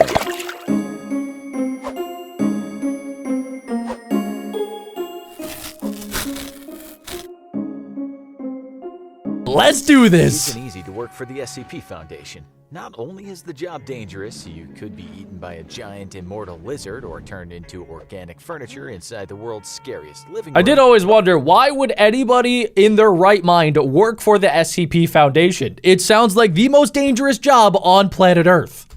But it's also insanely complicated. How do you make sense of the nonsensical? What's the definition of strange when your career is securing, containing, and protecting anomalous objects and entities? Rather than a single object, location, or being, SCP-001 is a cluster of over 30 different proposals for potential candidates for the prestigious 001 spot. So that's the problem with the SCP Foundation, is that I'm pretty sure it's all just like community driven. So you can submit your own idea of what you think an SCP is. And a lot of people really want their spot as the creator of SCP-001, which is probably why there's over 30 different proposals for what SCP-001 could actually be. Some believe there's a true 001 hidden in this group, and the rest are decoys. Others think that these are all just SCPs cataloged prior to the introduction of the current classification system. Some even think that all of the proposals have a valid claim to the SCP-001 throne. No way. We're not here to make a final judgment. Instead, we're going to take you on a lightning round crash course through 31 of the SCP-001 proposals. If you'd like a more in-depth take on any of these SCPs, let us know in the comments. I am also curious what you guys think at the end of today's video. Make sure you guys leave a comment of which one of these SCPs you think is the true first SCP. Now, I have an idea of what it might be, but I'm going to tell you guys at the end of today's video. And also, I do have this like wild theory that every single SCP that claims to be the first ever SCP could honestly be the first SCP, but I think that they all maybe could be from like different multiverses. Like in this universe, we have our very own, original SCP, but in another multiverse, maybe they have their original SCP, kind of like the Marvel multiverse, how like Doctor Strange is like a different character in a different multiverse. And the same with pretty much everything else, that there's a different universe that has a different SCP as the first ever SCP. That's just my thought, but let me know what you guys think in the comments down below. Now, there's no more time to waste. After all, we got a lot to cover. Let's go. Number 31. The Sheaf of Papers. This seemingly innocent stack of paper is actually one of the most mysterious and feared items under the Foundation's lock and key. While it appears to be a simple confidential report, every time the papers are read, it details the appearance of a new SCP that will inevitably be discovered soon after. The question is whether the Sheaf of Papers is warning us about these entities or creating them itself. Okay, that's insane. Number 30. The Prototype. This account details the capture of an incredibly strange cycloptic creature that emits massive amounts of radiation and can create micro-singularities. So I believe this is the first ever SCP that I saw was the like 001 version of the SCP. And I thought that this was the first ever SCP until I started watching more SCP videos. And that's when I realized that there are literally over 30 different first SCPs that people think about. But this one is probably one of the scariest. The writing of this creature's file is so basic, unformatted, and unredacted that it's clear that the being was one of our earlier creatures secured by the organization. Interestingly, it was during the capture of this creature that Dr. Keter was killed, inspiring the creation of the infamous Keter class in his honor. See, that's why it kind of makes sense that that one could be the first ever SCP, because the SCP Foundation wasn't really even like fully in existence yet. Like they didn't even have Keter classes yet. And the Prototype was the first ever Keter class that at least the SCP Foundation talked about. And the Keter class SCPs are the most deadly of the SCPs. Number 29. the Gate Guardian. This huge multi-winged sword-wielding Whoa. energy being may have been the impetus for the founding of the SCP Foundation. This being remains largely static, guarding the intersection of the Tigris and Euphrates rivers. Its flaming sword, which is believed to be as hot as the sun, can cleave any aggressor out of existence at the atomic level. When the founder of the SCP Foundation first encountered the Gate Guardian, they heard one word echoing through their mind: prepare. And the rest is history. Just prepare. Okay, that one would be so sick if that was actually the first ever SCP. It kind of makes sense as well when you think about it, because in between the Tigris and the Euphrates rivers, that is like the cradle of civilization. That's where a lot of people think that like civilization kind of evolved, because life could form around these two rivers. And if I'm not mistaken, like that's where Mesopotamia, one of the, if not like the earliest human civilization, was actually formed. So it would kind of make sense that a lot of these like early people, you know, that were kind of just like coming into their own civilization thousands of years ago, they would see this Gate Guardian, and that would be the first ever SCP. Lock. This onyx gemstone and the incredibly complex lock attached to it are still a mystery. To this day, all attempts to open it have failed. Personally, we think that's probably for the best. Number 27, the Factory. As the name suggests, this SCP is literally a factory founded by a pagan and a devil worshiper. Okay. While it's believed that the factory could create just about anything, its specialty was creating a number of SCPs we know and fear today. Okay, so that SCP creates other SCPs, but I don't think that that would be like the first ever SCP. It would be like a factory? It just doesn't make sense. Foundation forces were able to disable the factory, but not without sustaining their own heavy losses. Number 26, the Spiral Path. This is a normal appearing gravel pathway that, when traveled clockwise, appears completely normal. Okay. However, when traveled counterclockwise, the path goes uphill forever, in defiance of all laws of physics. What? This simple anomaly opened a Pandora's box of rampant anomaly creation, leading to a number of the deadly SCPs we know today. Really? Number 25, the Legacy. This SCP is a collection of seemingly random objects, including a diary from a person claiming to be from another reality, attempting See, so that's further evidence that maybe there's a multiverse of SCPs. halt a trans-dimensional corruption that they themselves created. The diary claims to have a solution to this corruption, but the solution has not yet been found. Number 24, the Database. In one of the strangest twists on the format, this SCP is actually the various authors of the SCP Wiki who are somehow leaking top-secret information to the public. Number 23. Interesting. Foundation. This SCP, first discovered by the FBI, is an anomalous high school building that experiences shifting internal geometry and sometimes manifests hostile humanoids within. Number 22. So, like, I get that that's an SCP. It makes sense, but why would that be the first ever SCP? Why would it be a school? SCPs have been around for thousands and thousands of years, so I don't know. It doesn't really make sense that like something that is from kind of like modern society would be the first ever SCP. It just doesn't make sense that it would be like a school or a factory. It makes a lot more sense that it would be like the Prototype or the Gate Guardian. These like really old creatures that have been around pretty much forever. Like even before humans were even in existence. 36. One of the rare benevolent SCPs, the 36 are humans with a truly remarkable ability. They can dampen or even neutralize any SCP they come into contact with. Wait, actually? Though it's implied that the 36 may have the power to save the world. I mean, every time yeah. one of them dies, a supernatural calamity occurs, often leaving hundreds of innocents dead. Okay, that part's scary, but they actually seem like, yeah, the Avengers of the SCP world. If they can dampen the powers of other like Keter class SCPs, such as like the hard to destroy reptile, then it pretty much makes it so that they could, I don't know, maybe like weaken and maybe even destroy every SCP, like the Statue or Shy Guy, who are kind of known to be indestructible. So that's pretty cool. Do I think they're the first ever SCP? Probably not. Number 21, Keter Duty. This refers to a containment facility largely filled with Keter-class SCPs, whose presence around each other creates a kind of mutually assured cancellation. If one of these SCPs breaches containment, that's bad news. But if all of them do, it'll produce a bubble of reality distortion that will fundamentally alter reality as we know it. For all we know, it may have even happened already. Okay, that one can't be the first ever SCP because there's other SCPs inside of this thing. So how could it be the first? 20. Ouroboros. This is a proposal that's formed of 4 sub-proposals. Remember what we said about complicated?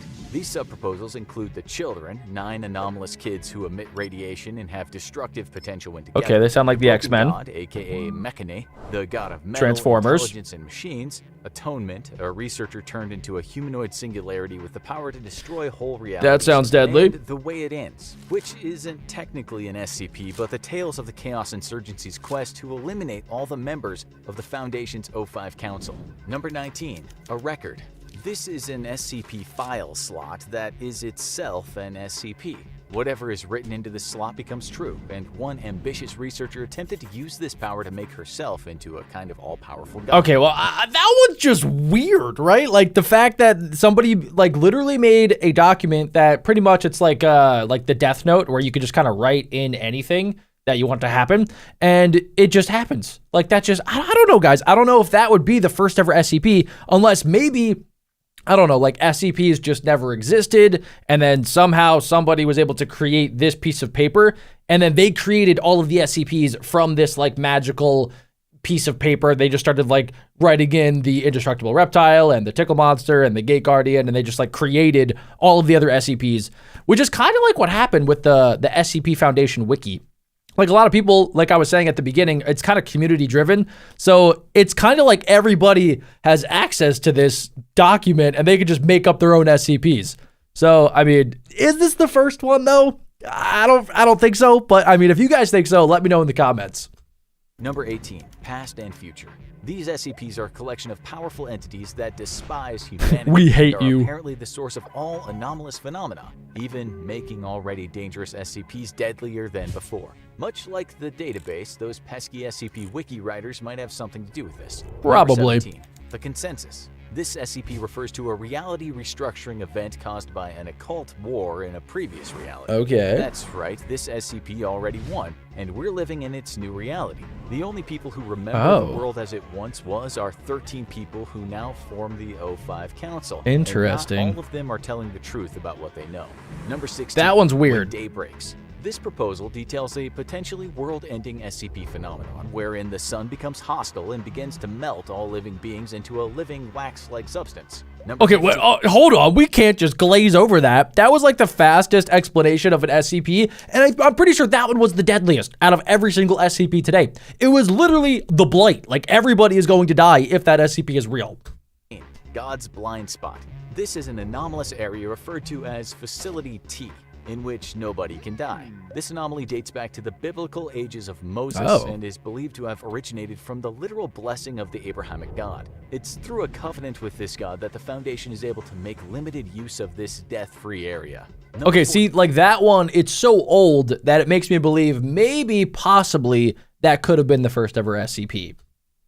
Normalcy. Ever wonder what the Foundation's definition of anomalous is? Exactly. It all comes from this proposal, which is a document shared among the O5 Council that gives solid definitions to the fundamental laws of reality.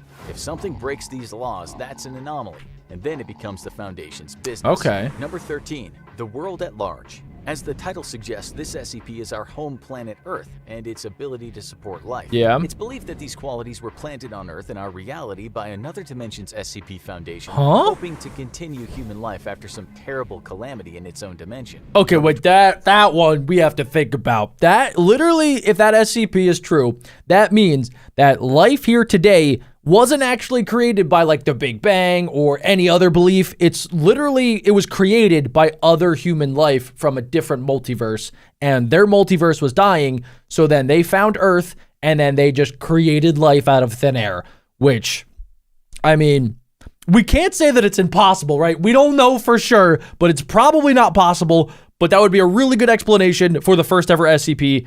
But then wouldn't that mean that before even like the Earth was created that they had access to SCPs? Like even if our Earth was the SCP in our reality, I guess that would technically be the first ever SCP. But then in other realities, then they would have their own first SCP, which is kind of like my theory at the start of today's video, that every single like reality has their own first SCP. This is so confusing. 12. Dead men. This SCP was an 84-year-old man whose body, when damaged and mutilated, can affect the very processes of human death at large. Before his own death, he was used as a dangerous pawn in a civil war between O5 Command and the SCP Foundation Ethics Committee. Yeah, we were surprised to hear they had an ethics committee too. Number 11. The World's Gone Beautiful. This SCP describes an anomalous event that will take place just before the apocalypse. Oh, okay. In which flowers will grow all over the world and everyone will be briefly at peace before their destruction in 24 hours. The whole Earth is just gonna crack apart like a cookie.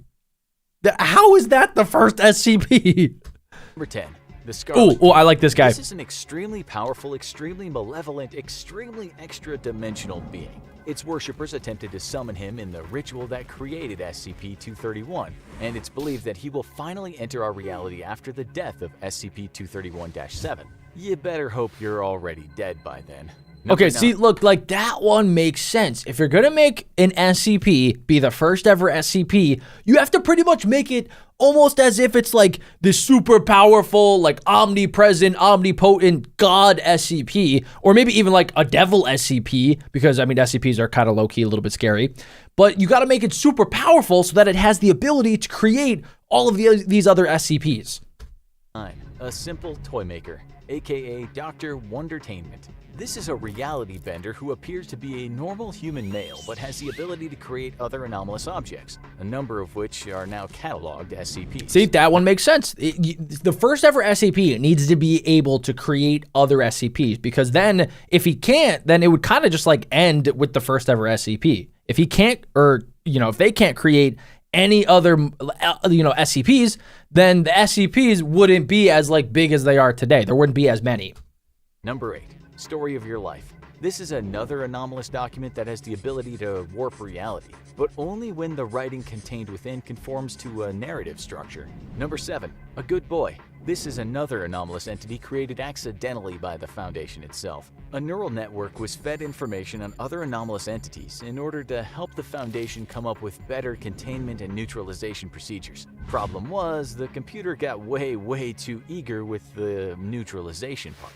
Number 6. Project Palisade. The This worm. is another anomaly created by the Foundation, this time to combat a potentially reality-destroying entity known as the Worm. Okay. The Foundation created a number of alternate realities as shields, but it's possible that this just made the Worm stronger. Number 5. that one is like an interdimensional void worm creature thingy. Interesting. O5-13.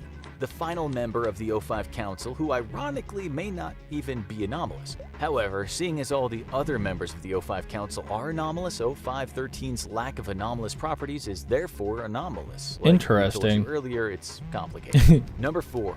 Fishhook. This is less an actual SCP and more about the difficult process of ascertaining the true 001, if such a thing is possible. The very concept of SCP-001 is to some degree an anomalous idea. Okay, Number that 3. one just like broke my brain. SCP-001, like whatever, -4, the fourth SCP-001, they're saying that that SCP isn't even a real SCP, it's just the idea that it might be impossible to ever tell what the original SCP actually is. And in and of itself, that makes it weird and anomalous. So that is an SCP. I don't know, man. That's just like Inception. That is SCP Inception right there. The Sky Above the Port. Another particularly bizarre SCP regarding the permanent threat of a ZK-class reality failure. How is such a calamitous event prevented? By keeping a strange entity in a cave eternally entertained. The current proposed solution is keeping the entity entertained by allowing it to read its own eternally recursive Foundation file. What? Number 2, the solution. Another one of the most powerful anomalous items in the Foundation's control. The solution is a machine designed with the capability of fully collapsing reality into an event of end-of-world SCP. Basically, calamity, ChatGPT. and then finally rebuilding reality to suit a given narrative. However, things took a cosmically dangerous turn when the machine began to act on its own. When the Foundation tried to reboot the machine, it broke and recreated reality with incomplete data. Oh my This God. is the world we exist in now, with no knowledge of what came before, and how it differed from the world we experience today. Huh. Finally, Interesting. Number 1, the Tendelos Trinity. Put very simply, the Tendelos Trinity represents 3 timelines that converge and feed back in on themselves. Okay. Even trying to summarize this one is near impossible, as its strangeness and complexity resists all reduction. You can hunt down the Tendelos Trinity yourself and hope to unpack its secrets, but don't say we didn't. So, Wow.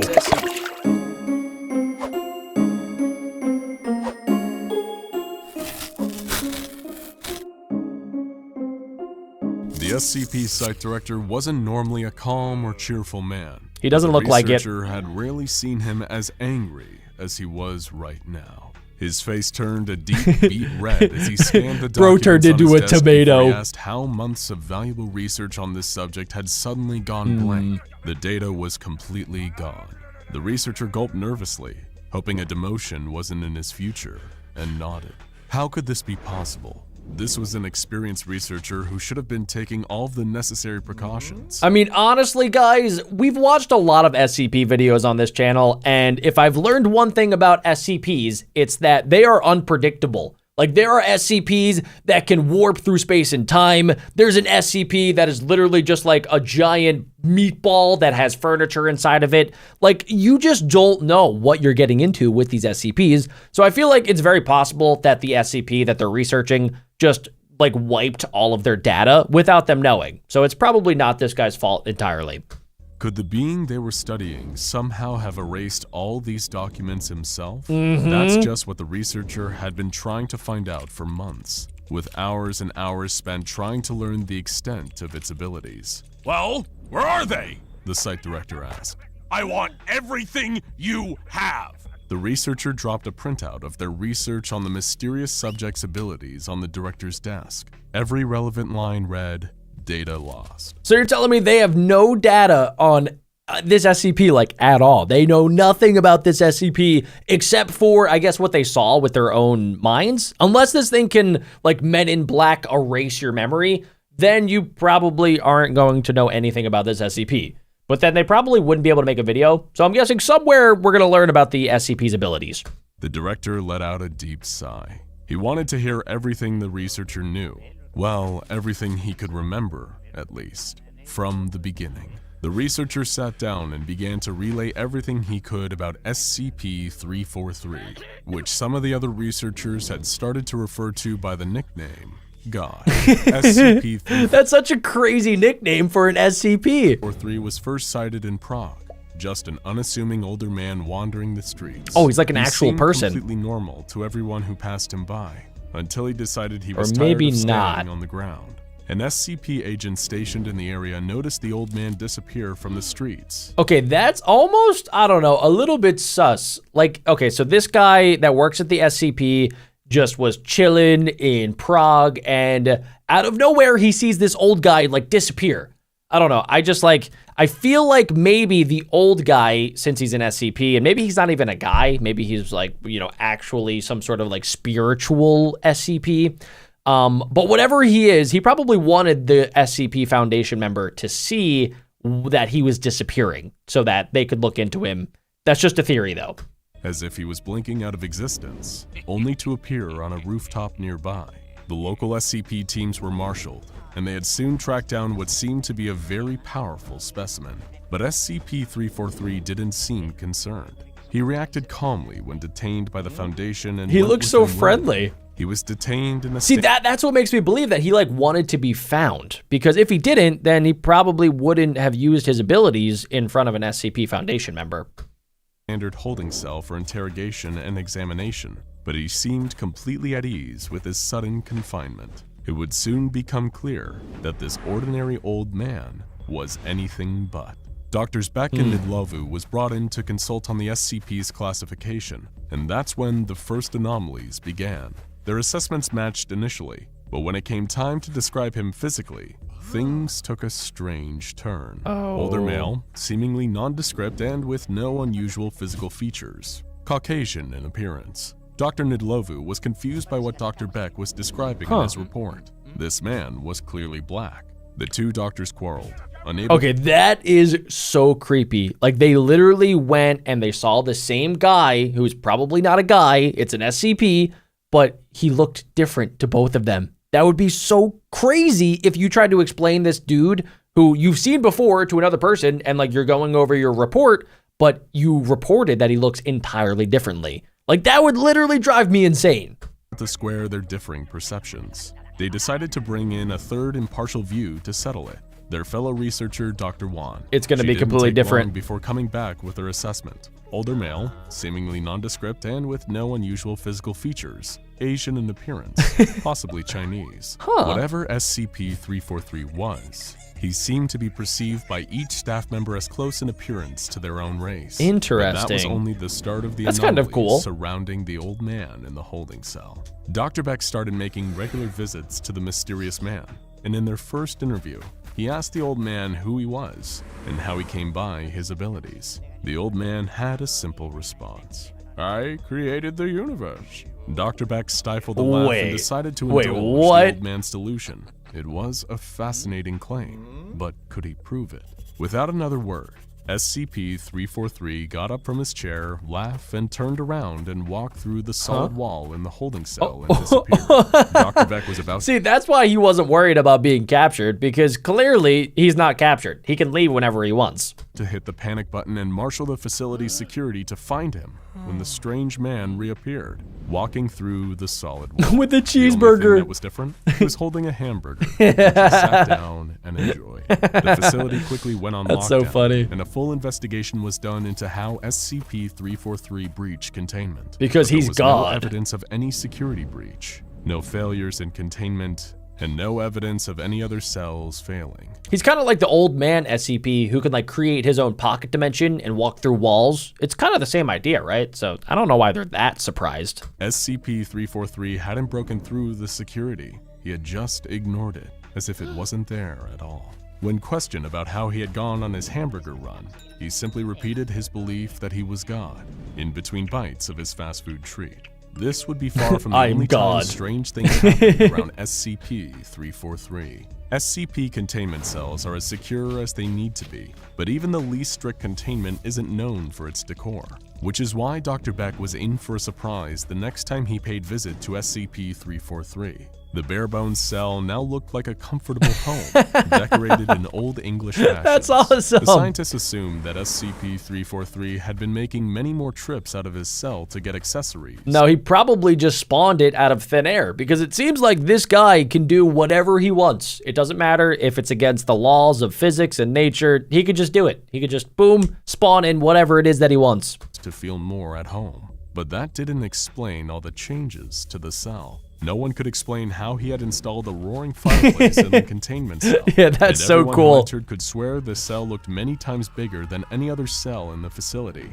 SCP-343 wasn't just breaking containment. He now seemed to be breaking the laws of physics in the facility. The rules of the SCP containment facility didn't seem to be a concern to SCP-343, but there was one thing he didn't seem to want to do: escape.